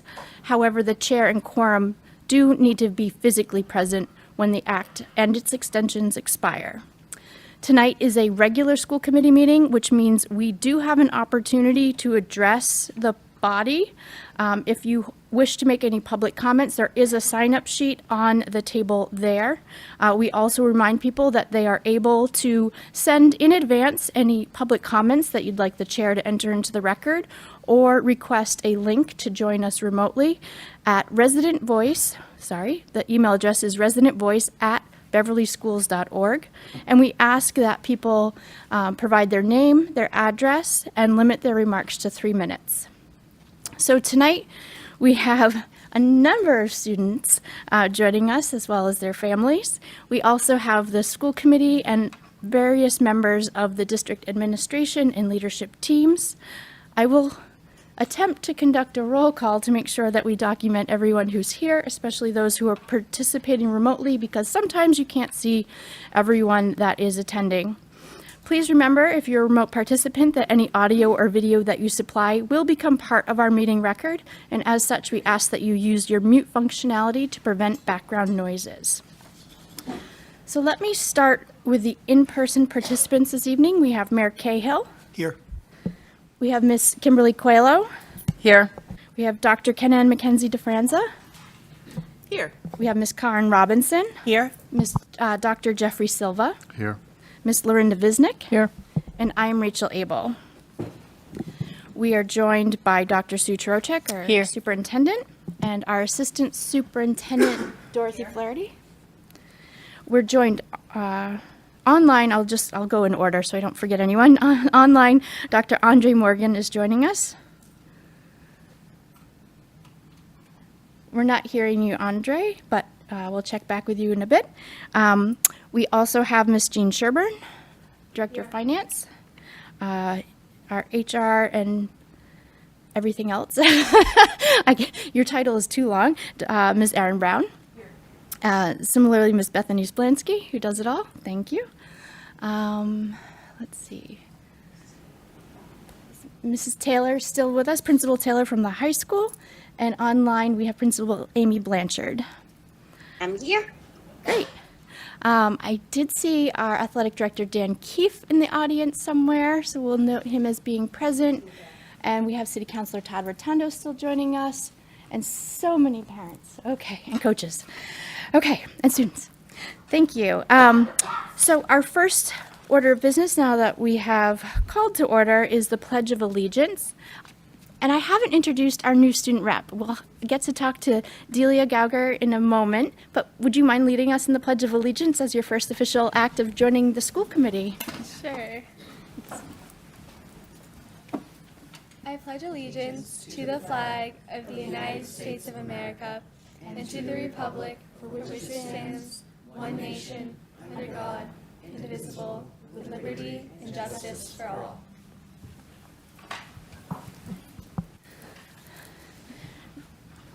Great. I don't know if, and I've answered my question about Dr. Morgan not answering us is because he's walking in person. There we go. Would you mind leading us? Miss Taylor, okay.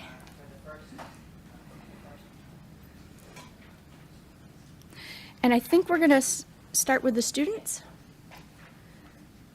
the athletes.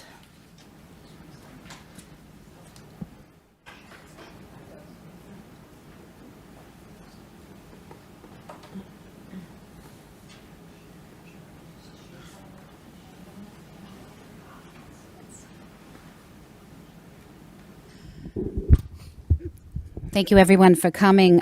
Today, we're recognizing our athletes all-stars in NEC All-Conference and the Salem News. So let me call them up, and you can get a little token of appreciation from Dr. Trocheck and a handshake from Mr. Keefe.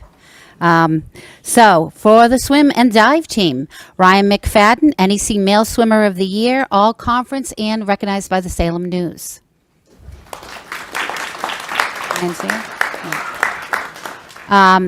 Sever Kurtoff, All Conference.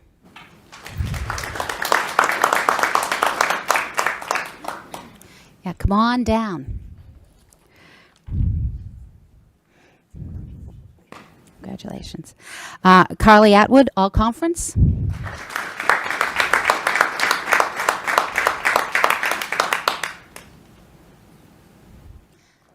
Sasha Mellendorf, NEC.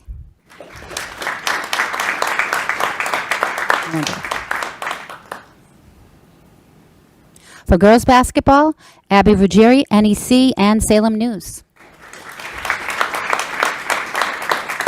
For boys indoor track, Leo Sheriff, All Conference, and also recognized by the Salem News. Misha Cregan, NEC, and Salem News. Ryan Dunleavy, the NEC, and Salem News.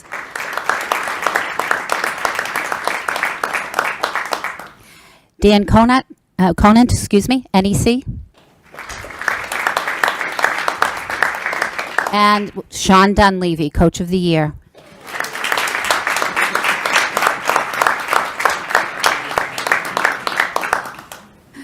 For wrestling, Gino Sakari, All Conference, and Salem News.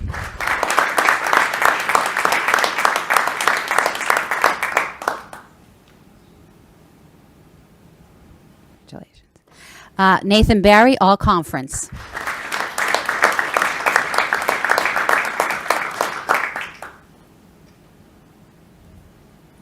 Cooper Lang, NEC. Braden McNeil, NEC, Salem News.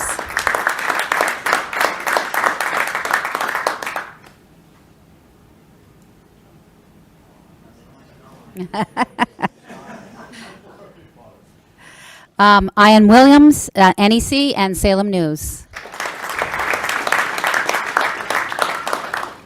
Elias Mays, NEC. Mason Irwin, NEC.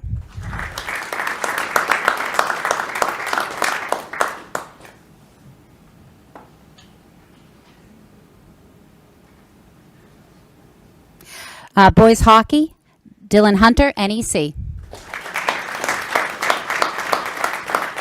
Gavin Lawrence, NEC.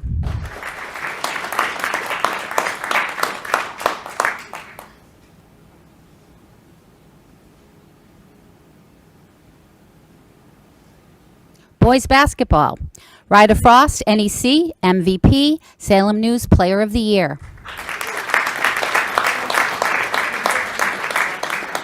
Oh, I guess he's playing basketball. Dylan Crowley, All Conference, Salem News.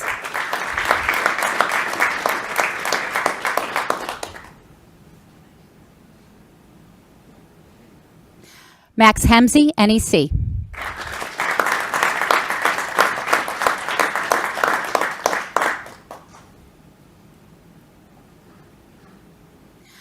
No Diaz, NEC. And for girls indoor track, Meredith Pascarosa, All Conference and Salem News. Okay. Looks like I skipped someone, would apologize for wrestling. Tristan Gold, All Conference.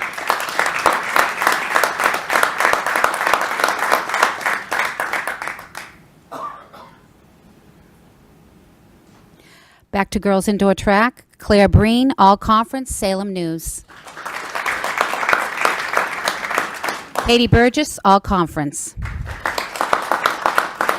Izzy Sullivan, All Conference.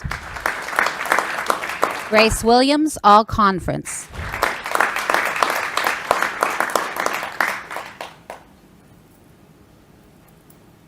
Allison Prassey, All Conference.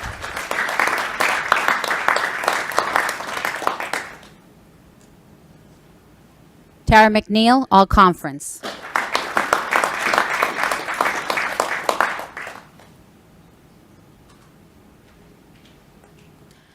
Maya Perrin, NEC, Salem News.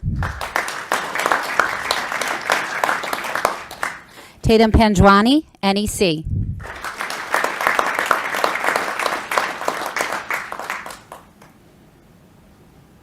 And for gymnastics, Julia Kaczynski, Salem News.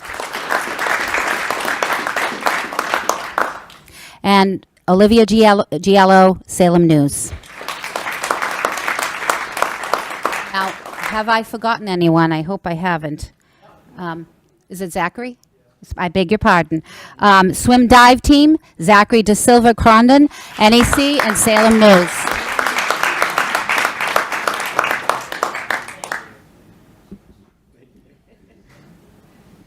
Congratulations. Thank you very much.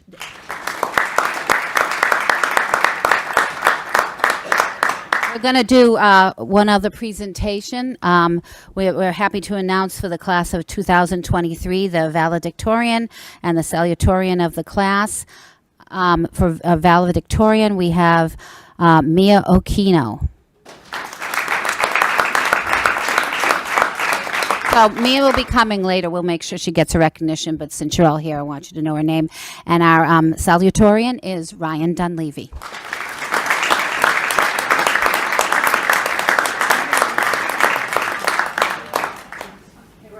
Congratulations to everyone.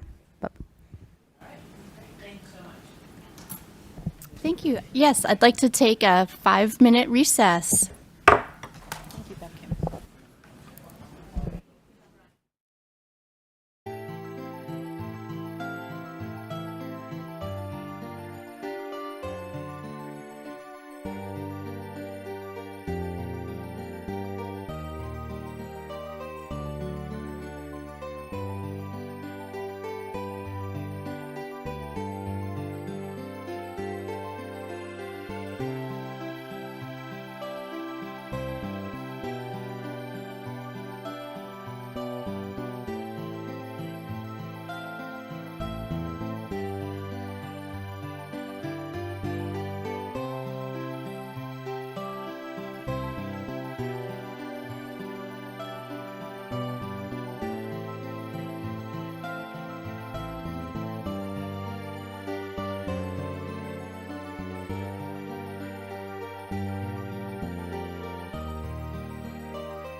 It's always so exciting to have our students and our athletes with us. And if our class of 2023 valedictorian happens to get here from her other engagement, we'll take a pause for that. But what I would like to do, I sort of alluded to it at the start of the meeting, it is time for us to have a new student council representative to the school committee. And Delia Gauger, is that, I'm going to get it right, is joining us this evening. I know she has her report. I don't know if you just want to give a little background of what grade you're in, anything like that. Sure. So I'm a freshman at BHS. I've been involved in student council since the beginning of the year, and Kaylee, the former school committee rep, is now going to be vice president of student council. So I ran for this role and got elected. So this is my first meeting, and I'll continue all through next year. Great, thank you so much. So for things going on at Beverly High, the sophomores are taking MCAS, Math MCAS, on May 16th and 17th. They'll arrive at the normal time, but seniors, juniors, and freshmen will have a delayed opening at 10:15. Everyone's getting very excited about the dances coming up. The junior prom will be Friday, May 12th at the Doubletree Hotel in Danvers. The freshman semi will be held on Friday, May 18th from 6 to 10 p.m. in the CAF. The senior prom will be held on Thursday, May 25th from 6 to 10 at the Blue Ocean Event Center in Salisbury, Mass. And the sophomore semi-formal will be held Friday, June 2nd from 6 to 9:30 p.m. in the BHS cafeteria. Also, on May 23rd, juniors, there's 123 going this year, will be attending the Credit for Life Fair at Masco High School. It's to help prepare them for the future and learn about banking and salaries. The seniors have a lot of events going on right now. Most of them are out on their REACH internship, so they're only coming in for select classes. And they're excited for prom too and for all of the end of year events. Thank you. Great, well, welcome. It's so nice to have you. Thank you. I forgot my own mic. Thank you so much for joining us. Thank you for that report. We've always told Kaylee, if you have homework, we don't mind if you leave, but you are welcome to stay for our entire meeting if you're so inclined. But welcome again. Thank you. At this time, we will look to the approval of our meeting records from our April 12th, 2023 school committee meeting. Motion to approve. Thank you, Ms. Visnick. Do we have a second? Thank you, Ms. Coelho. Were there any edits or corrections that anyone wanted to make on these meeting records? Not seeing any hands. We're all in person. All those in favor? 7-0. Thank you. Next, we've reached the portion of our agenda where we have an opportunity for resident voice. I don't believe that anyone has emailed or signed up to speak. Is there anyone here that wishes to speak for 3 minutes to the committee? Okay, well, we'll move right along. Next agenda item number 6 is our items by consensus. These are a list of warrants for a variety of amounts that are listed in our agenda, A, B, C, and D. I'm looking for a motion to approve. So moved. Thank you, Mayor Cahill. Second. Thank you, Ms. Robinson. Generally, we don't have any questions, but I will pause. All those in favor? 7-0. Moving right along, oh boy. For our upcoming meeting and dates, as we discussed in our last meeting, we will be looking to repurpose the June 21st Committee of the Whole meeting, looking for a date that would work for a retreat. I don't have an answer yet on what some good dates might be, and I have a feeling we all have very, very busy calendars, but I will send out sort of a doodle poll kind of thing with some ideas and then see if those match up with our speakers. We did have a suggestion at our last meeting that we talk about our role in policy work and how we affect policy going forward. And if there were any other topics that members wanted to try to entertain in that retreat, please send those ideas my way, and we can use our MASC resources or any other resources that we see fit to help us in that journey. We have, for our next immediate meeting in May on the 24th, Finance and Facilities at 6:30, and then a Committee of the Whole at 7:30. I do anticipate us needing to go into executive session at the 24th meeting and then returning to open session. Additionally, we will likely need another executive session in June, so just to be aware. As we know, we can do those remotely if needed to accommodate the busy schedules and accomplish our business. I think the Curriculum Instruction Student Life also reminded us that on June 15th, there'll be a showcase of learning at the high school from 5:30 to 7 p.m., and I'm sure that will come up in the report as well. Just want to make sure that's also on everyone's calendar. And with that, I think those are our dates to remember. The other discussion item is the retreat. I don't know if anyone wants to talk about that now, or we can take that offline since it is more of a just setting a date and setting a topic. We'll take that offline. And now the superintendent's report.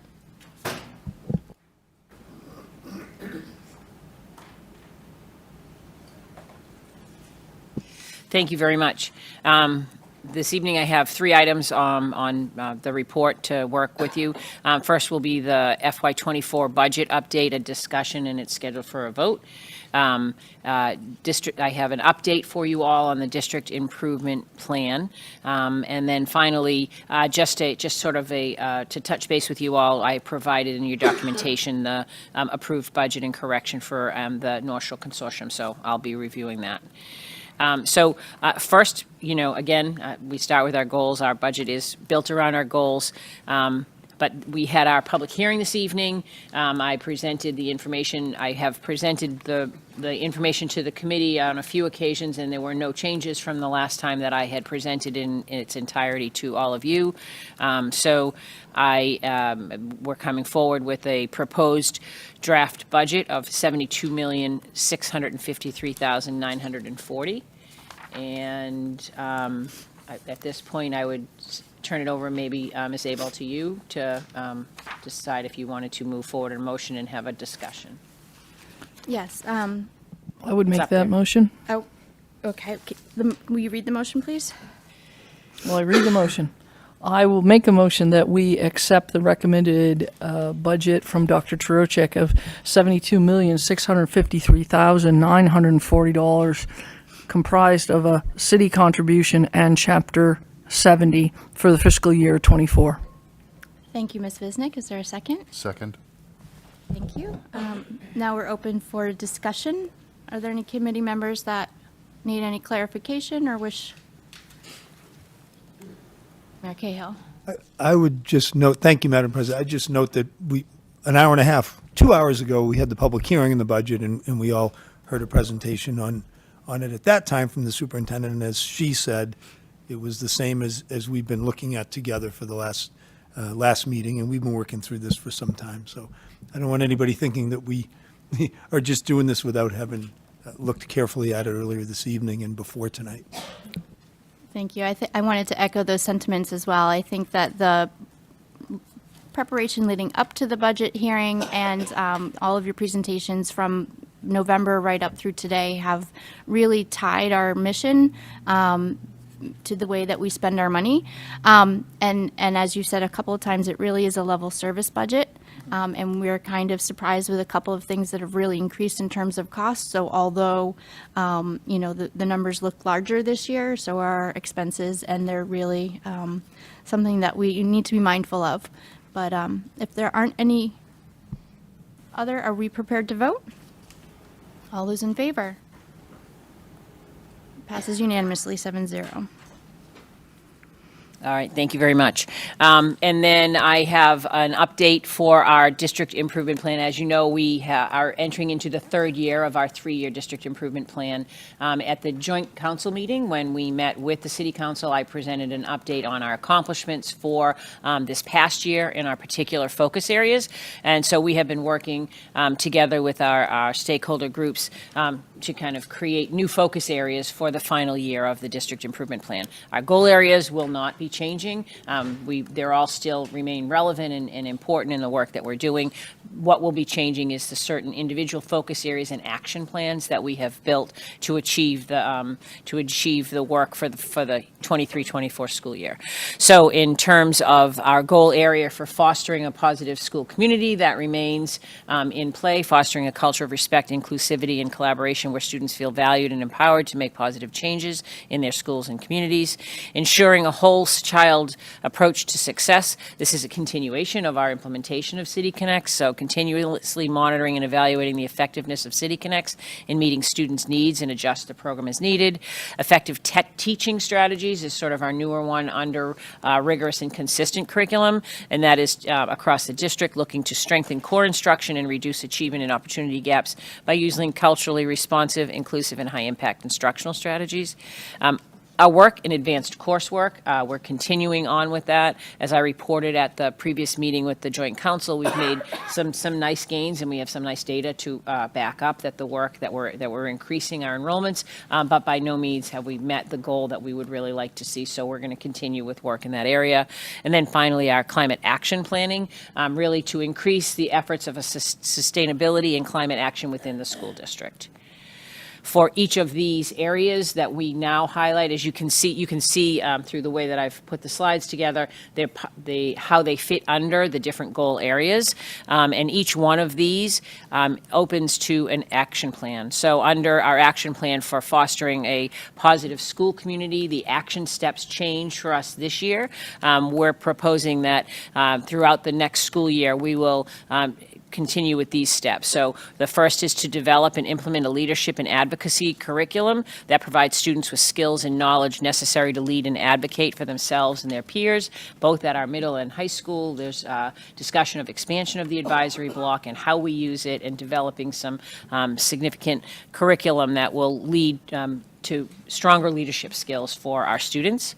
Working again within professional development opportunities for teachers and administrators on best practices for fostering student voice and agency in the classroom. That's really a high focus for us to continue to look at what do we need to give teachers in their toolkit in order to help them in fostering student voice and agency in the classroom, including strategies for creating opportunities for student-led discussions, project-based learning, and student-driven assessments. So we're going to expand the professional development that we offer for teachers in those areas, increasing opportunities for student-led initiatives and projects that address real-world issues and challenges within the community, hoping to look out into partnering with the community and expanding opportunities there, establishing and maintaining the Superintendent Student Ambassador Council to provide ongoing feedback and recommendations on district policies, programs, and practices. We actually had a very successful inaugural year with that cabinet, and we are looking to do that once again and expand maybe membership and have even a larger. We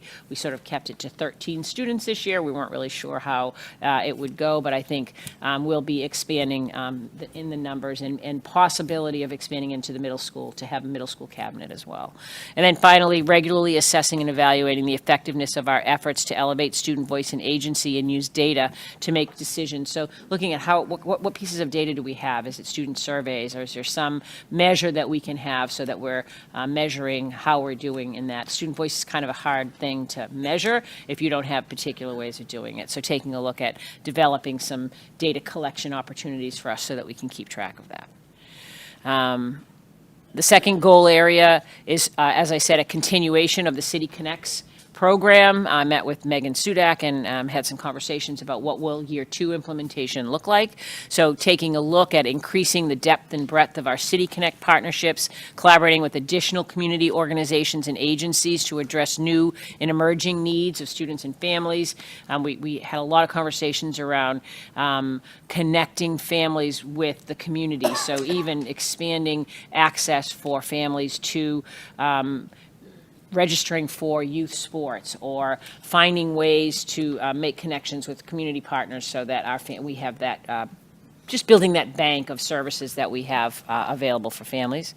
Strengthening the integration of City Connects with existing district initiatives, such as social emotional learning programs, health and wellness initiatives, and academic support services.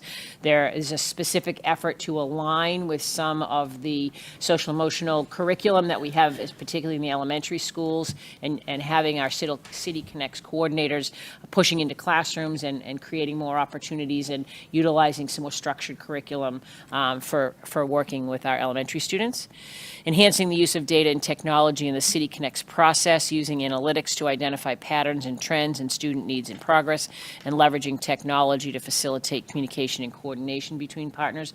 Our contract with Boston College includes access to their City Connects database.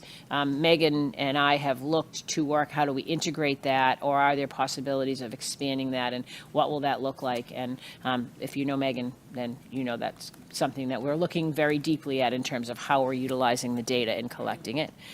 And then collecting implementation on the model and the delivery of service. So we sort of taking the information that we have and creating a summary of services and delivery and how we're doing it and how it's being done, and some of that expansion to help inform some decisions that we would make and practices that we might want to employ.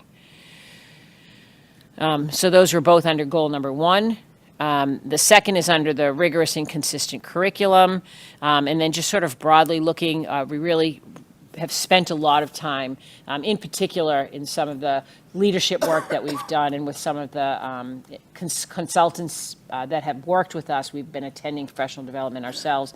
Talked about, there's a great push to make sure that we're culturally responsive in our teaching, and that we're, utilizing, all of these sort of different kinds of ideas. But none of that works if you don't have a really strong core tier 1 in place in your classroom. So really taking a year to emphasize high impact strategies and looking at ways that we can structure learning so that that core instruction in the classroom at its very beginning is stronger. And so that's sort of a focus that the leadership and some of the groups that we talked about. So started with supporting teachers and leaders, again, through professional development to develop a deep understanding of effective high-impact instructional strategies and how to use them to kind of increase student engagement and performance. Empowering and partnering with educators to review curriculum. This particularly came out of our tiered focus monitoring, that looking and reviewing curriculum and looking at supplemental curriculum for cultural and linguistic bias to ensure that it's culturally and linguistically relevant and responsive, to ensure that our students see themselves in the curriculum being taught, and that we're doing that in an appropriate manner. Using data to elevate and continuously improve the effectiveness of instructional practices. We have had for quite a while a strong data cycle in place at some of the lower grades.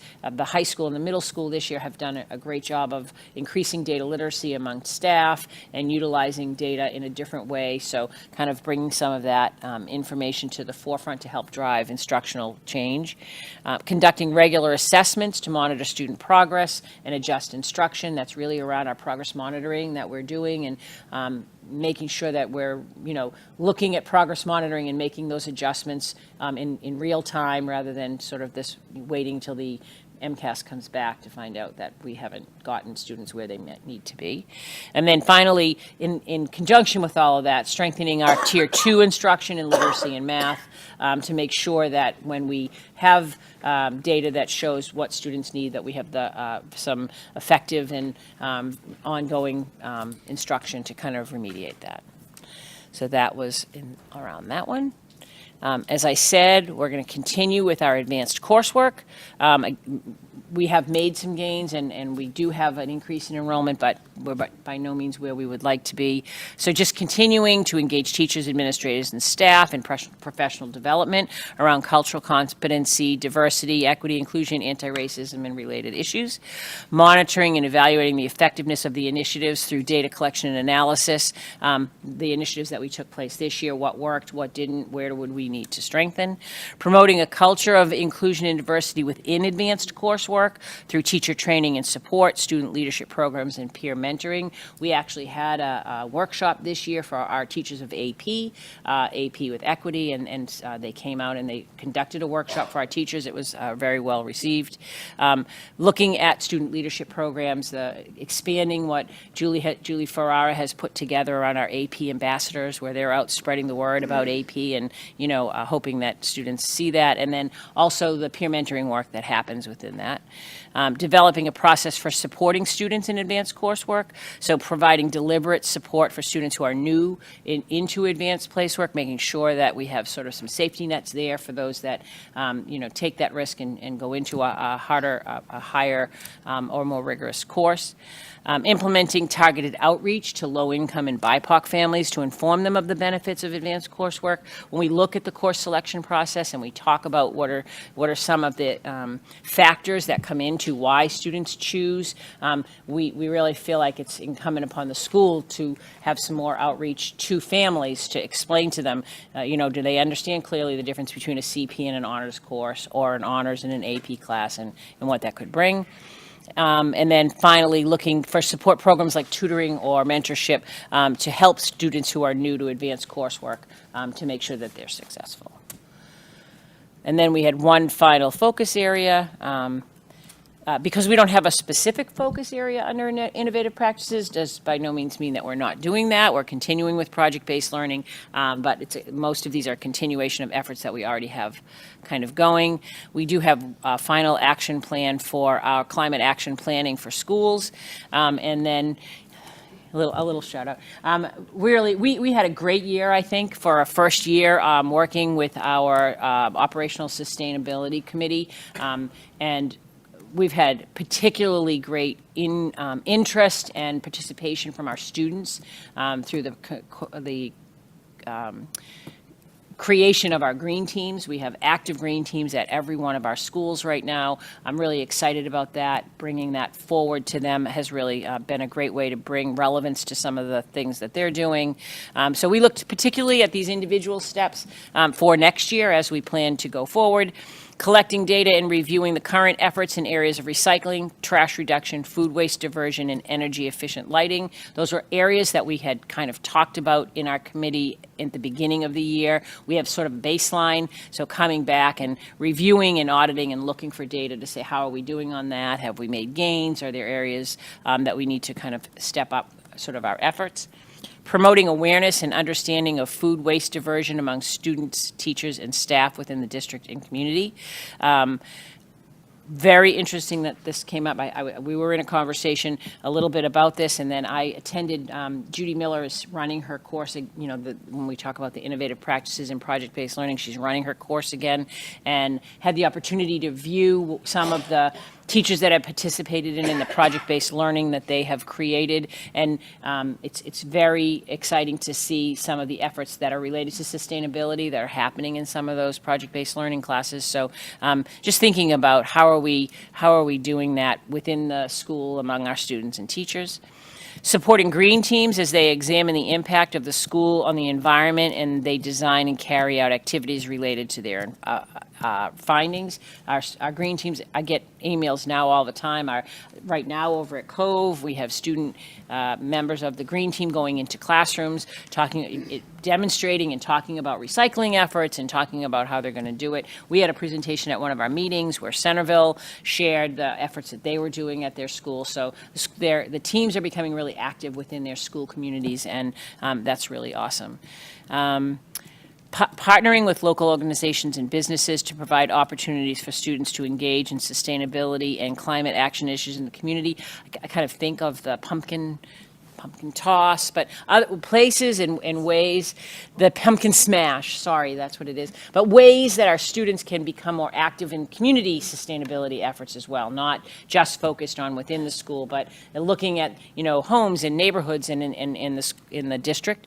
And then finally, integrating sustainability and climate change education into the curriculum and providing ongoing professional development opportunities for teachers. I think our teachers have a great interest in learning more about this too, particularly particularly as the green team facilitators are back in their buildings and talking to other teachers about some of the things that are going on. And so helping, providing opportunities for professional development for them to make connections with what in their curriculum they could do, that they would bring forward some of these efforts into the classroom. So that is those are the focus areas that we have for this year. We're excited about, getting to work on some of them, and I don't know if there's any questions about any of it coming forward. Just looking around the table, are there any questions? Ms. Bisnick? I just want to talk for a second about the climate, our OSC, and that there are two things that are ongoing if other people want to jump in. Quarterly, the Mass DEP runs a Zoom call. It's an hour and a half, where they share what they're doing, including grants that are available. And for instance, our community will be sharing our share table policy. Procedure.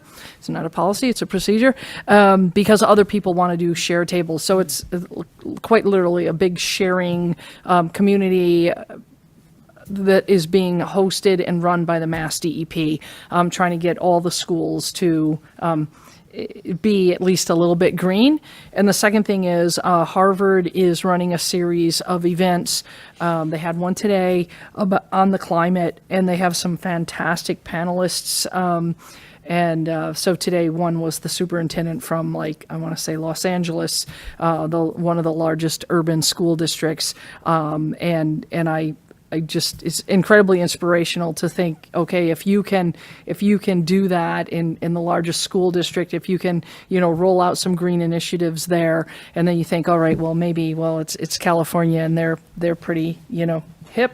But there was also a superintendent from a school district in Arkansas, and really interesting stuff. And so if anybody's interested in, you could have heard the panelists via Zoom today. You could have streamed that portion of the event.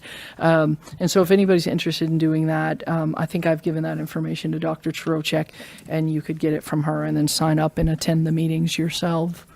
All right, awesome. Thank you. All right. And anyone else? Okay, thank you. And then the final item that I have, you received in your documentation that was forwarded to you from Donna, the North Shore Education Consortium budget for FY24. It's not a voting item here. I actually sit as a member of the board for the consortium, and we vote that budget for them. But it's there for you, for your information. And just to clarify, there was a correction page that was sent. Did we do that? Did we do it that way? We didn't do it that way. We fixed it. We fixed it and sent it ready. Okay, good. Never mind. Correct. Never mind. You don't need to know that. Donna fixed it before she said. So that's there for you. If you have any questions around it, if you look it over, feel free to reach out to myself, reach out to Bethany Splansky on any particular questions about Beverly's participation in the consortium. Dr. Silva. I guess I do have a question. Maybe before the end of, and we might not be able to do it before school ends, but it would be good to hear a summary of the City Connects after the first year. Things that work, things that... So we did a presentation. We did a small piece at the Joint Council, and so that information is available in that recording. But I also, I'm happy. We actually will probably bring Megan forward in the fall, if that's okay, just to kind of get to like we typically would do, just sort of set the table for what we're thinking about for this year. Yeah, I mean, it would be also nice to know, to hear what's working well, but to also hear where there can be improvements and where there are challenges, and where you foresee some. Yeah, happy to share that. I think, I mean, off the top of my head, I know that we talk often about the data collection system, and, there are some limitations to the platform that we have right now, and are there ways to make improvements or to integrate it to another data platform, because it's a large amount of data, right? Like, it's we're looking at a lot of different things. And then, particularly highlighting some of the successes, and I think we're really seeing the the work that's being done, having the coordinators in each building and becoming part of each building's community has been really, a really positive opportunity for us to really know all kids in the school. So we'll have her come back in the fall and give an update. Okay, All right, thank you. We'll now move on to our committee reports, and Ms. Visnick, I think you have a few things for us this evening, so go ahead with I finance get a little and break in facilities. between though, right? So the Standing Committee on Finance and Facilities last met on April 26th. As always, we reviewed our buildings and grounds report, revenues and expenses. Our main guest speaker was Miss Bethany Splansky, director of our special education department, and she presented an overview of the state of affairs within special ed. And we also had a guest, Mr. Earl from the Beverly Sailing Association, who spoke to us about the state of the BHS sailing team, how many students are sailing, and then he also brought forth an additional follow-up wonderfully generous donation. Previously, the Beverly Sailing Association gave us more than $20,000 worth of equipment. And this evening, the Standing Committee on Finance and Facilities is pleased to bring forward an additional donation from the Beverly Sailing Association in the amount, it's worth an amount of $9,714. I would like to make a motion to accept with gratitude this additional, very generous donation totaling $9,714 from the Beverly Sailing Association. Second. Before I call the vote, are there any comments? I do know that Dr. Cherchik and I had the pleasure of joining the sailing team at the yacht club to meet the fleet on Monday, and the level of participation, especially with novice sailors, I think the students are really going to be benefiting from this amazing find. I think we kind of got lucky, and to hear it, the last team really had challenges with leaky boats and not very good equipment. So I'm just really excited to see what Beverly can do with these sailboats, and appreciative that the community came together, recognized the need, and seized the opportunity. So. Yeah, it was great.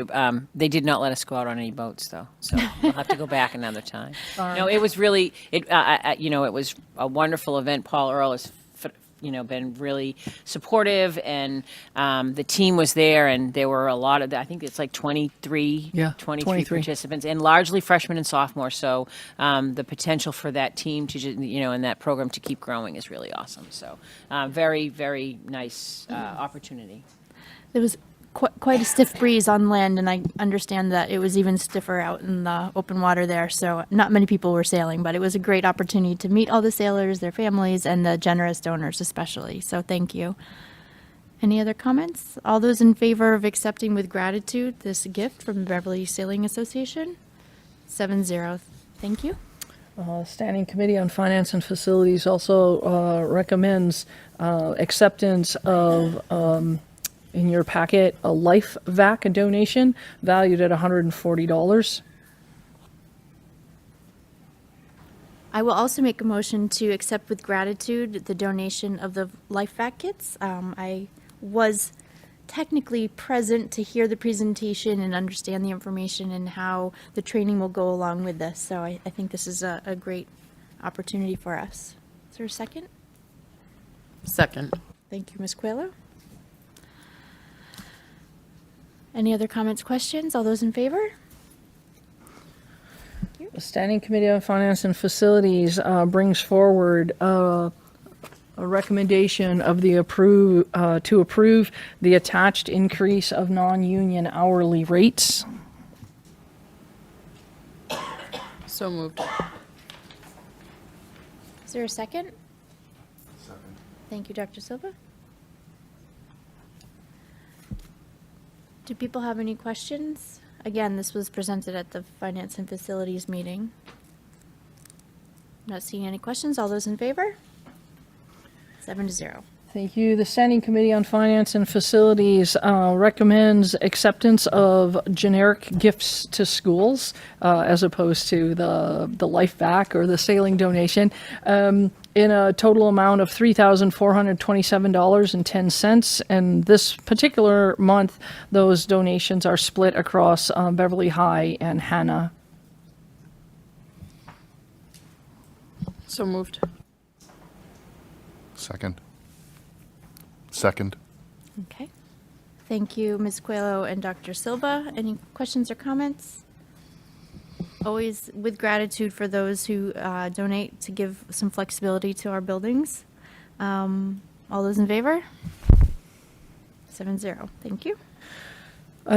Two more. Here we go. Standing Committee on Finance and Facilities recommends approval of the, it's in your packet, DESE grant totaling $40,000 to be used on middle school career connected learning partnership. Excuse me. On a connected learning partnership. Sorry. I'll make the motion that we accept the DESE grant 424 for the Middle School Career Connected Learning Partnership Grant in the total amount of $40,000. Second. Thank you, Dr. McKenzie. DeFranza? I remember that. Any questions? All those in favor? 7-0. Okay, and the final item, the Standing Committee on Finance and Facilities brings forward a recommendation to approve transfer numbers JE363 and JE365. These were in your packet. I'll make the motion that we approve the two budget transfers. Second. Thank you, Ms. Robinson. Any questions, concerns? All those in favor? 7-0. And our committee is scheduled to next meet on Wednesday, the 24th at 6:30 in the evening. I'm looking over there at Jean to see if her head's exploding when I say that. The 24th at 6:30 in the evening.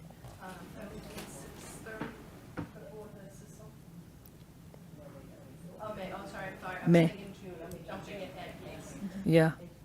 I'm still working on, we are working on trying to reschedule our June meeting. Okay. I need to hound some people, Yep. but we're next scheduled to meet Wednesday, the 24th. Okay, sounds great.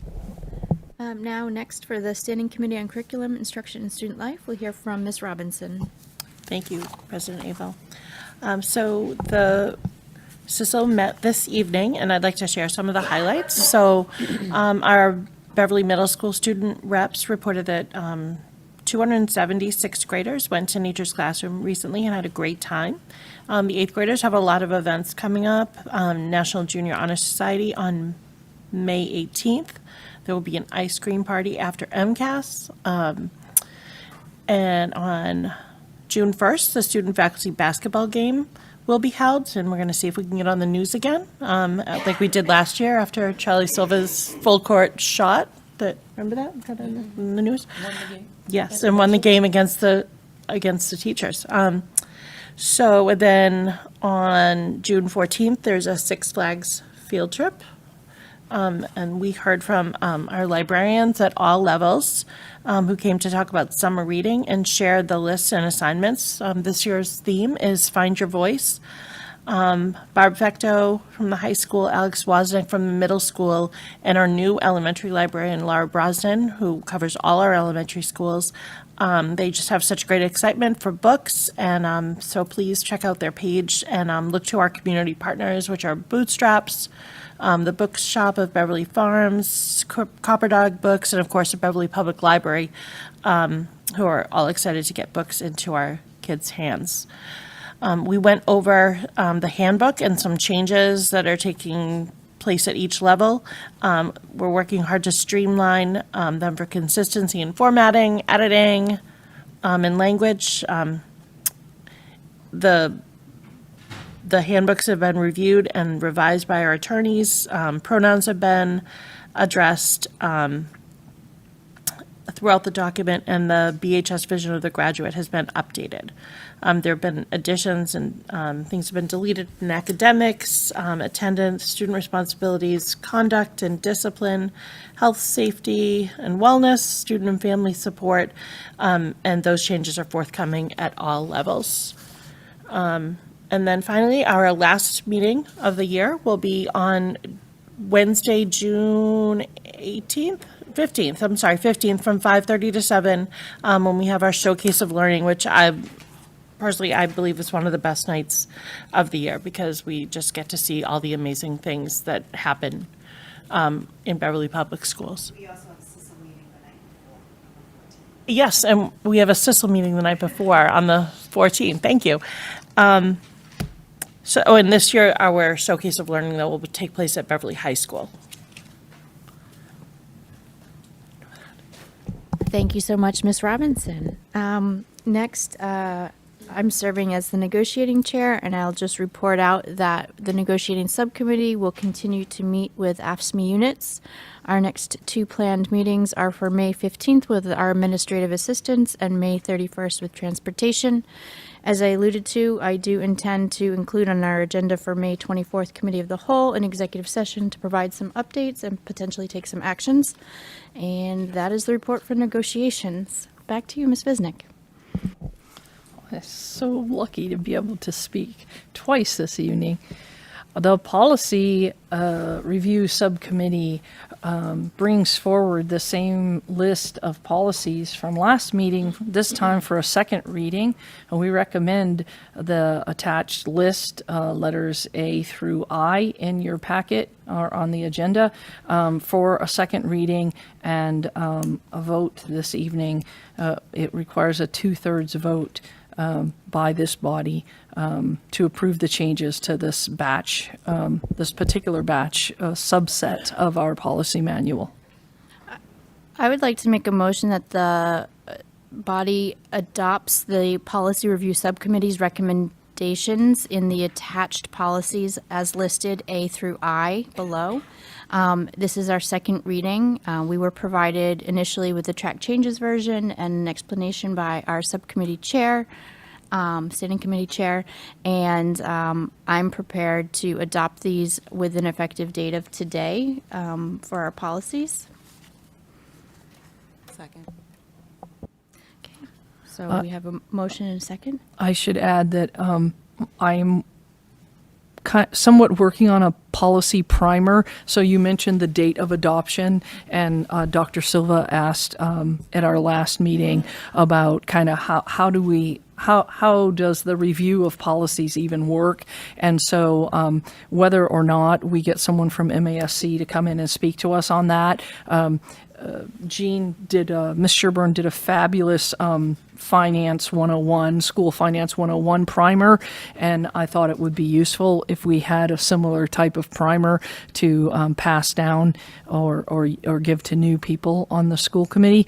And so that's somewhat in flight. I Okay. don't know when that will be forthcoming, but it's in flight. Yeah, and the reason why I'm saying with an effective date today as part of my motion is that these are important changes that the subcommittee had highlighted as being needed to conform with our practices, with law, with the way that we conduct business. Whereas in the next motion that we entertain, I would actually be looking for a motion that has an effective date of July 1st, so we don't interrupt any policies that inadvertently could affect this school year, but rather would start in the next school year. So that's just by way of explanation. These, I think, are important enough that we have an effective date of today, and then they will be included in the next motion that we may entertain tonight. Dr. Silva. Before voting on this, can I just make a couple comments on a couple of the policies that I think there needs to be some clarity? Okay. With the public gifts to schools. Can you give me a number? A letter? KCD. The end. Is that in this first motion? Yes, it is. Public gifts to schools, K, KCD. Letter I'm B. sorry, I misheard. It's letter B on the agenda. The statement at the end of the sentence that says no extensive advertising or promotion may be involved in any donation to schools.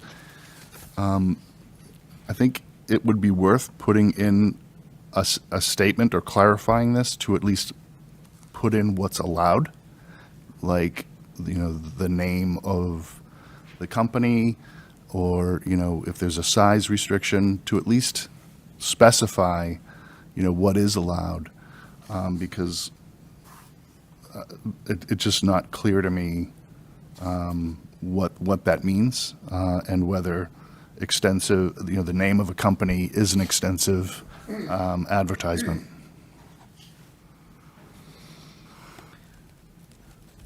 I've seen. Dr. Chirocek, are you finished, Dr. Nope, I'm Silva? finished, yep. Dr. Chirocek, I'm looking to you because we have a donation, a recent donation with some advertising on it. And so I have maybe two questions. One is, do you think we could quantify something so that the statement would be less subjective? And if not, or do you wish to keep it subjective, and then that really falls to this body as well as you, right? This judgment of what is acceptable and what's not. Or maybe the issue comes on, did somebody already buy something and they're donating it versus coming to us first, right? If they bought something already, now we're kind of on the hook, right? We feel much more like, oh, we can't say no. And therefore, if we had some constraints, right, like a percentage or something, maybe that would help. So, but I'm looking to you because we, in fact, have a recent donation that we can kind of think about. We can talk in specifics rather than in generalities. I do have a couple examples where I think it's worth putting out there because there's a conflict with regard to what's stated here. We were suggesting a word change to what? Rather than saying no extensive advertising or promotion, to also state what is allowed. So this there is It's just the word extensive that's. that is undefined, that's subjective. Extensive is the Yeah. one that's there, right? So there are. Sorry.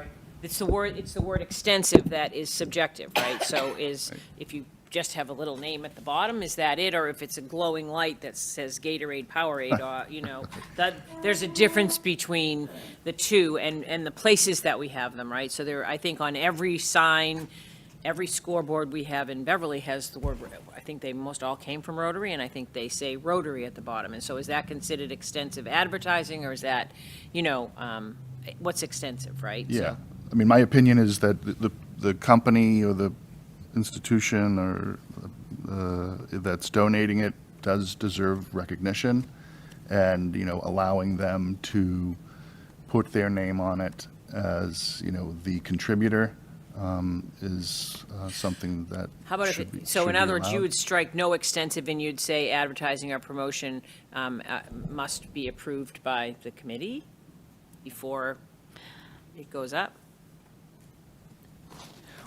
I do know that the bottom is that the school committee directs the superintendent to assure the appropriate expression of thanks is given to all donors. So by allowing a name of the donor to be present, but, within reason, I think Yeah. that was part of the intended change that was made to this. And I can't remember, and maybe the policy can remind me, what was the other piece of this where it's not necessarily the school committee, it's that we grant the superintendent the decision-making. But I think the ability. question is about what's actually written accept. on the actual donation. So if a donation, if the scoreboard at the baseball field is going to have the word Rotary on it, actually, so in other words, so if you want my opinion, and I don't know the purpose of not having that, but if we want to engage the Exactly. community to Right. donate and give us things, and they are going to put a monetary, it's in a monetary expense on their part, I guess we would have to decide if we wanted to accept it with that donation on it, right? I think we would be limiting ourselves to not, in a way, we're limiting, if you're taking this black and white the way it's written, you kind of are limiting what you can accept and not accept. So I guess I'm probably throwing it right back at you. Well, I 1000% agree that this wording is subjective, and so then, I think that every time something comes as a donation to FNF, we have a conversation about it, and we say, are we gonna recommend it to the bigger to this committee, and then this committee can have a conversation about it and vote it either up or down. Yeah, I mean, my only hesitance to that is that can change, right? And so the standards can change. and Absolutely. that may not be consistent, and it may cause animosity between companies, individuals, or whatever.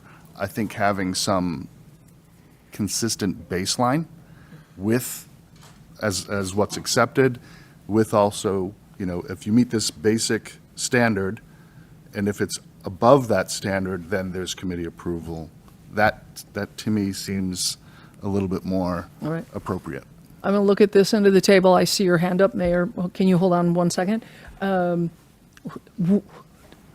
Would this come back to FNF as a policy in the master? I don't have that spreadsheet open right now, because I wonder if this is a conversation that should be tabled, and we would prioritize this policy for like the first policy we look at in the next year. Knowing that we're about to close down and we don't expect any more donations of quote unquote scoreboards, and where this policy really comes into play in like the last month of the year. So it might be best if I took it back into FNF, or if we put it on an agenda. I think for the whole packet, that was the intentionality, is there were some things that we really needed to change before we adopt everything again and get to work on our cycle of review. And in this particular case, the changes were to be explicit that we grant the superintendent the sort of the ability to accept gifts and offers of equipment for schools, and that we retain, as a school committee, anything that's going to be a change to the physical facility. Just to make note, the only change that we made, I think, to this from the original was to add the Mass General Law. That is true. Yeah. That is And true. so- That's the only change? Okay. That was the only change. So the language is, if we do nothing on this tonight, it just stays the same. It just doesn't have the new reference to the Okay. Mass General Law. And so I think you could take this one out and, as you said, put it at a higher priority for the start of the next year, because the language is still there, the way that's how it is. Fine accepting it as the way it is with the caveat that it's put, this one right here is put on the list to discuss It's in a terms of different pile. rephrasing. Okay. Yeah. So, Mr. Mayor, I know your hand is still up, but I just need to finish with Rachel for a minute. I think that what you're talking about is the difference in between our version, Beverly, and the MASC version, but they were always different like that. Okay. Yep. Thank you. Okay. Do you have another one, Dr. Silva? No, I think I'm fine. Sure? Yeah. Okay. Speak now. Well, I So- can always put it on the agenda later, so it's fine. So we have a motion on the table to adopt the recommended changes as presented by the policy subcommittee for items A through I. That has a second. The date of adoption would be tonight, and effective date tonight. Are there any other comments or questions? It's our second reading. We do need a 2/3 vote. All those in favor? 7-0, that satisfies the 2/3 vote. Okay, the Standing Policy Review Subcommittee also brings forward this evening a recommendation that we readopt the entire policy manual, including the policy updates since July 1st of 2018. And the policies listed immediately above that we just voted on. And this also requires a 2/3 vote, and I'll remind the committee that we last voted on the policy manual en masse 5 years ago, and we ourselves have a policy that says we'll do this every 5 years, and we should be in between those 5-year markers, chugging through and reviewing things and talking about them, and we have missed that, thanks at least in part to COVID, as well as the changes in this body. So we want to reset the clock. We're up against our own deadline, and then we'll get back to being good citizens and following our own rotation policy. I would like to make that motion with the addition of the adoption is tonight and the effective date is July 1st, 2023. Is there a second? Second. Thank you, Ms. Robinson. Are there comments or questions? I just have one request. When we do update the document online, if we could just take a little closer look at the pagination and spacing between sentence words. There was just a little bit of like extra paragraph returns in the middle of sentences. Yeah, that I saw. They may have disappeared. I don't know if that was allowed. But I think we also have just a couple of inconsistencies with our font styles and some of our margins. So we'll just take a look at tightening that up, because it was 395 pages long. Oh my goodness, it was so long. But I think with some careful pagination and formatting, we can get that to shrink up again. Any other comments? This is our second reading. We will require a 2/3 vote to adopt tonight with an effective date of July 1st, 2023. All of the recommendations that the policy subcommittee has made, including all of the policy updates since July 1st of 2018, when we first adopted this whole policy. All those in favor? 7-0, that satisfies the 2/3 vote requirement. The motion is passed. As of this instant in time, the policy committee does not have another meeting scheduled, although maybe there will have to be some coordination with Donna, the queen of everything, to make sure that our spreadsheet, the master spreadsheet, and the rotation, including the prioritization of a review of KCD, and there's some other ones on that spreadsheet that have been identified as needing prioritization. So I don't believe that the policy subcommittee needs to meet about that. I just believe that we need some coordination because Donna really runs the show for us for that, and we're very grateful for that. And my thanks to the policy subcommittee for the diligent effort to get us up to date. So thank you. We stand on the shoulders of giants, Miss Abel. That would be you. The remaining item on our agenda this evening is an opportunity for school committee members to share communications. Ms. Visnick? I have a couple items this evening. One is that we're in Teacher Appreciation Week, and the Beverly Education Foundation has their Honor a Teacher campaign taking place. The senior clap out has expanded to include a trip to Mrs. Alexander's school, and that will take place on June 1st. That news broke, I think, today. So anybody who attended Mrs. Alexander's, if you want to go do a clap out there, I know, right?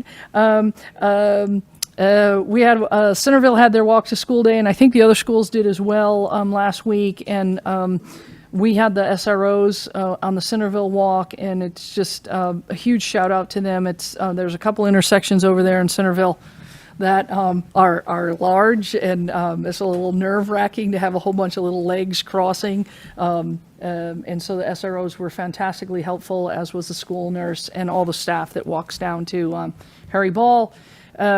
At Centerville, the Tuesday after the long May holiday weekend will be the next Cameron Kirk Walkathon. So for those Centerville families who want to come, and WOG stands for Ways of Going. You can walk, you can jog, you can skip, do whatever you want. So Cam would have graduated this year. And he was a Centerville student, and there's a scholarship now in his name.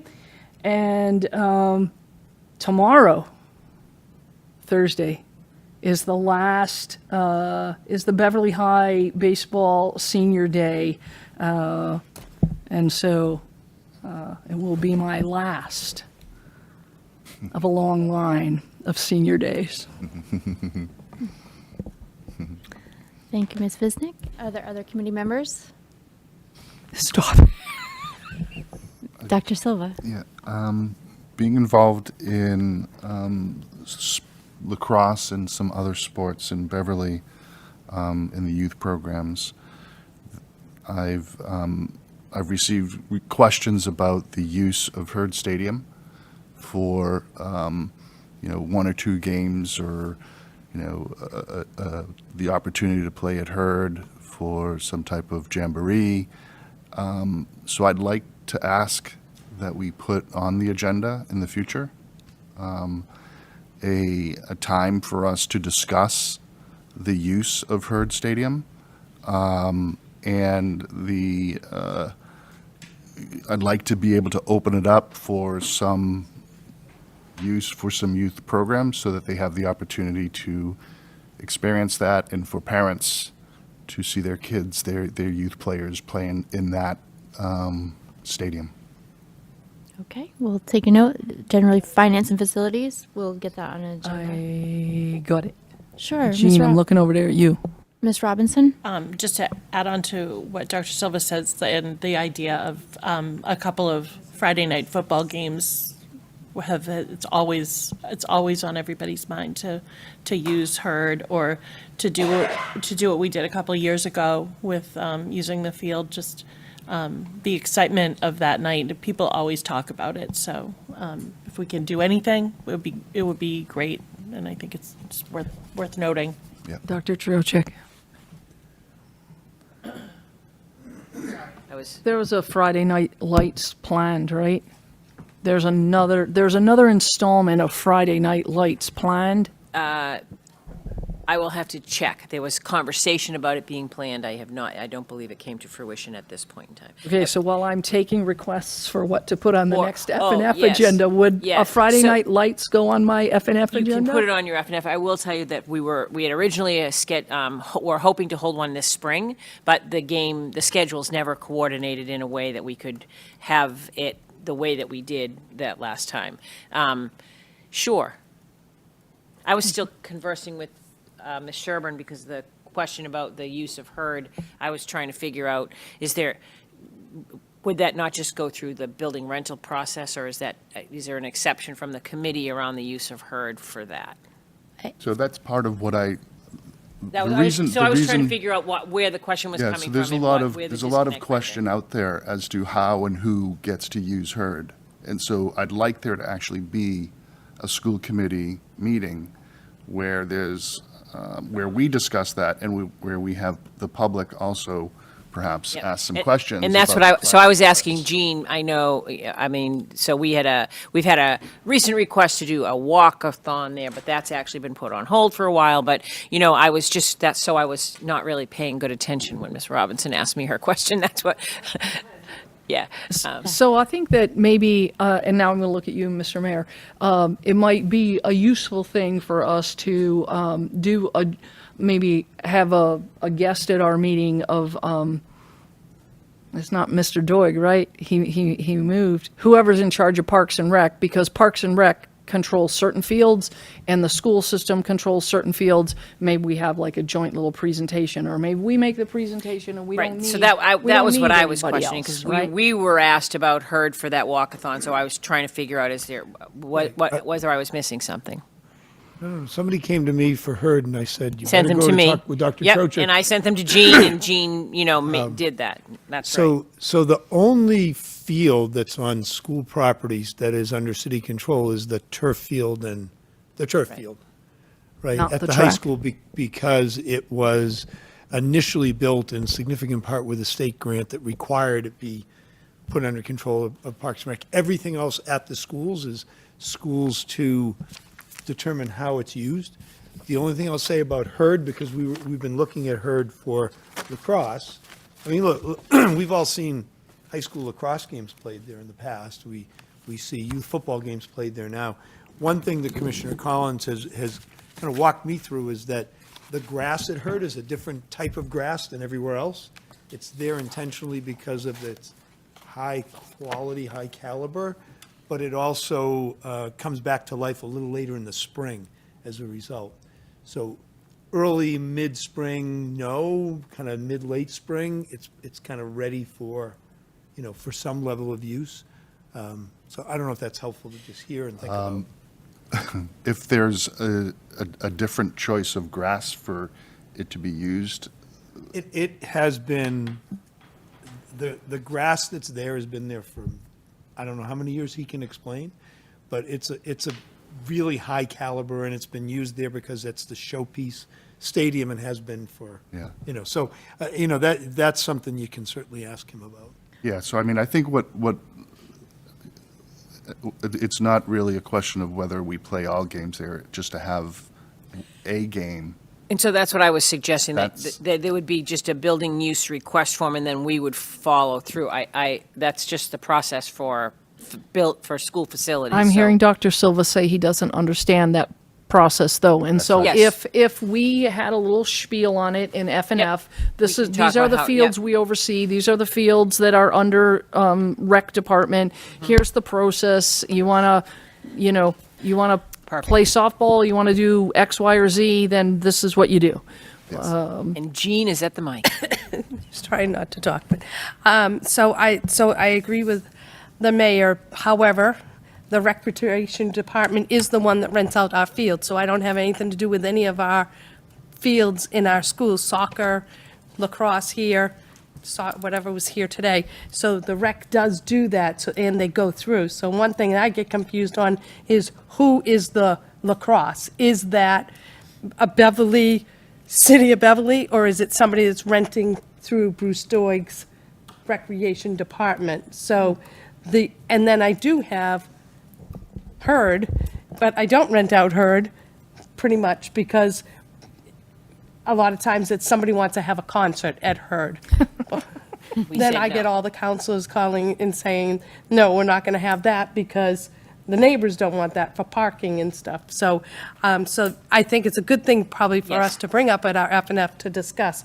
But there is a building rental form that would be, if you wanted to rent our parking lot to have a car wash, or if you were going to be renting a building, and Herd is on there. Right. I was going to say, if we're going to drag Mike Collins out for grass types and, potentially the rec department for scheduling and the use and the neighbors, can we throw elementary lawns and grounds onto the schedule as well? I know that Ayers and North Beverly could be used more often for our children if they didn't have huge divots, potholes, and just bare earth. But maybe this is a whole series of conversations. One whole meeting, Jean. Madam President, Yes. that's an awesome idea. However, Mrs. Sherburne, since you started your comments with however, did you know that Endicott College once hosted the late, great Robert Palmer in an amazing concert? I knew. It's getting late. And Bob Dylan. I think And everything's Bob been brought Dylan. up in the- Endicott College hosted Bob Dylan. Who did? Endicott College hosted Bob Dylan. I wasn't alive yet. Yes, you were. And in 1972, I think Aerosmith everything had their that's been prom. brought up, and you're right, Mr. Sherburne, because I am confused, but our rec department schedules fields at the schools after school hours, after the school programs don't use them for all of our rec programs. The lacrosse conversation that we're getting into is our Beverly Youth Lacrosse Boys and Girls Program. So there's a lot there that we ought to pull together and figure out. Yeah. So thanks for jumping over there. I just say, Mr. Mayor, that's no different than Beverly Youth Soccer, and that the scheduling of who goes to which field, right? Ms. Sherburne doesn't do that, right? So that's the point of that Beverly Rec manages the outdoor spaces. If you want to rent a gym, it's absolutely going into her office. So indoor spaces that are in the schools come to Ms. Sherburne. Outdoor spaces go through Beverly Rec from a scheduling point of view. But yeah, I will put the totality of that on an F&F agenda. And including, can we have some field upgrades so that Just then repairs, so they're safer. maybe I think we would some have a spot little. repairs have been done over the years, but there's definitely, there's other fields that could be used too. Instead of having 7 teams trying to practice on that little tiny lawn and the turf, there are other fields like behind McEwen or up at Ayers or at North Beverly that could definitely sort of divide up the workload too. Yeah. But in general, the mowing and the lines have looked amazing this spring, despite Well, the weather. So It's funny you should mention that because there's no mow May. And I sent the mayor a message. And we would like to not mow. If people can tolerate not mowing or not mowing part of their lawn, they should not mow in the month of May so our pollinators have flowers and dandelions with which to do their pollination jobs. high school is doing its job on that front. They are, okay. I love to hear that. Well, they've all the dandelions have gone to seed now, so it's a poofy, yes. Okay, I think we're digressing, but the point is taken. We will get an agenda item to discuss the use of our fields and how that all gets scheduled and what improvements we might make to the process and the fields. Okay. Was there anyone else? I had just a couple. Ms. Coelho. So earlier this evening, they were talking about all the senior activities and the senior dances. However, being a mom of 2 special needs children, there was one that was not announced. On May 19th from 6 to 10 at the American Legion will be the 2nd annual Time to Shine all-inclusive gathering for the children. And I'm going to try to get my sophomore to go. Thank you for bringing that to the table as well. I assume it's going to be a second successful event, so great. I just wanted to relay to the committee, at one point I had sent an email about some of the other boards and committees that our body is invited to participate with. We have a regular attendance with the Be Healthy Beverly. The next meeting, I believe, is May 31st. It's usually the last Wednesday of the month. But at this prior month's meeting, I did have the opportunity to meet our new Board of Health, the director of the Board of Health. She's lovely. And it's something that just jogged my memory is when you talked about our share table, one of the items that we were continuing to work with the Board of Health on was the ability to reclaim milk. And I did notice in the warrants that we had some purchase of refrigerators for front of the house so that we can start to do some of that work as well. So thank you for keep advocating for food redistribution and reclamation. And just an invitation, if anyone wants to go, these Be Healthy Beverly meetings generally run 1 hour from 7:30 to 8:30 on that last Wednesday of the month. And it's an opportunity for all of the different interested parties, whether it's our school resource officers or some of our guidance or attendants or assistant principals, they all jump on to just coordinate amongst the different groups that are leading activities. And one of the activities that will be happening in June, I need to check to see if it's a Saturday or Sunday. They're sort of rebranding the Teen Mental Health Day that they've done for the past couple years at Aubert Park as sort of like a big kid field day. And it sounds absolutely wonderful. There's lots of resources. It's a great opportunity for kids to bring their friends, to register a team, or to show up solo and make new friends, to join a team, to have an old-fashioned field day. There's lots of opportunities to win gift certificates and other swag bags. There's mindfulness exercises. There's resources available for students. And it's definitely geared towards teens, not preteens, but there's information like that available through the Be Healthy Beverly and the website and the newsletters. I'll try to share those out as I receive them. Another opportunity that sprung out of that work is the attendance work group. The attendance coordinator from Gloucester is actually now in Danvers, and she's still leading this meeting. It has shifted to the first Friday of the month, so I believe this Friday we'll have another meeting. I'll have to check that on my calendar. Maybe it's the last Friday. But that's another work group where we try to see what shared resources we can have to overcome some of the barriers that students have with getting to school at all or getting to school on time and wanting to be there. And there's a lot of great ideas coming out of that group, but there's also so much more that we want to do, including caregiver university type of events where we can talk about, you know, what are some of the things that parents are struggling with their students or caregivers are struggling with. So there's opportunities to do that. We already mentioned Meet the Fleet, so BHS sailing team is back and they're well positioned. And I just want to say, this is the time of year that our calendars are extremely full, but it's so enriching to be able to see our student athletes perform, see our band and choruses perform. We've had some outstanding performances with the musical, and just try to take an opportunity if you can to just squeeze one of those in. But one of the ones that I really enjoy is the Reach exhibition.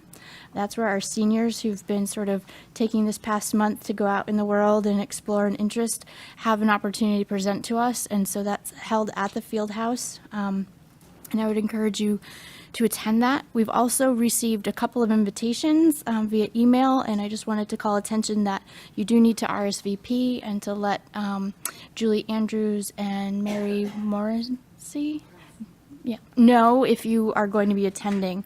So just don't miss those RSVP dates that are in your inbox. One other item I forgot to mention is there is an opportunity tomorrow night to remotely participate in an open meeting law training.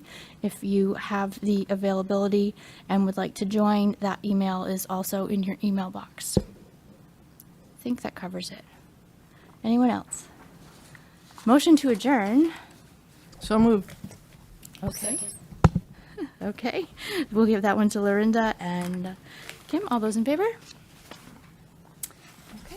It is 9:07 p.m. Thank you very much, BevCam. Thank you, everyone, for attending.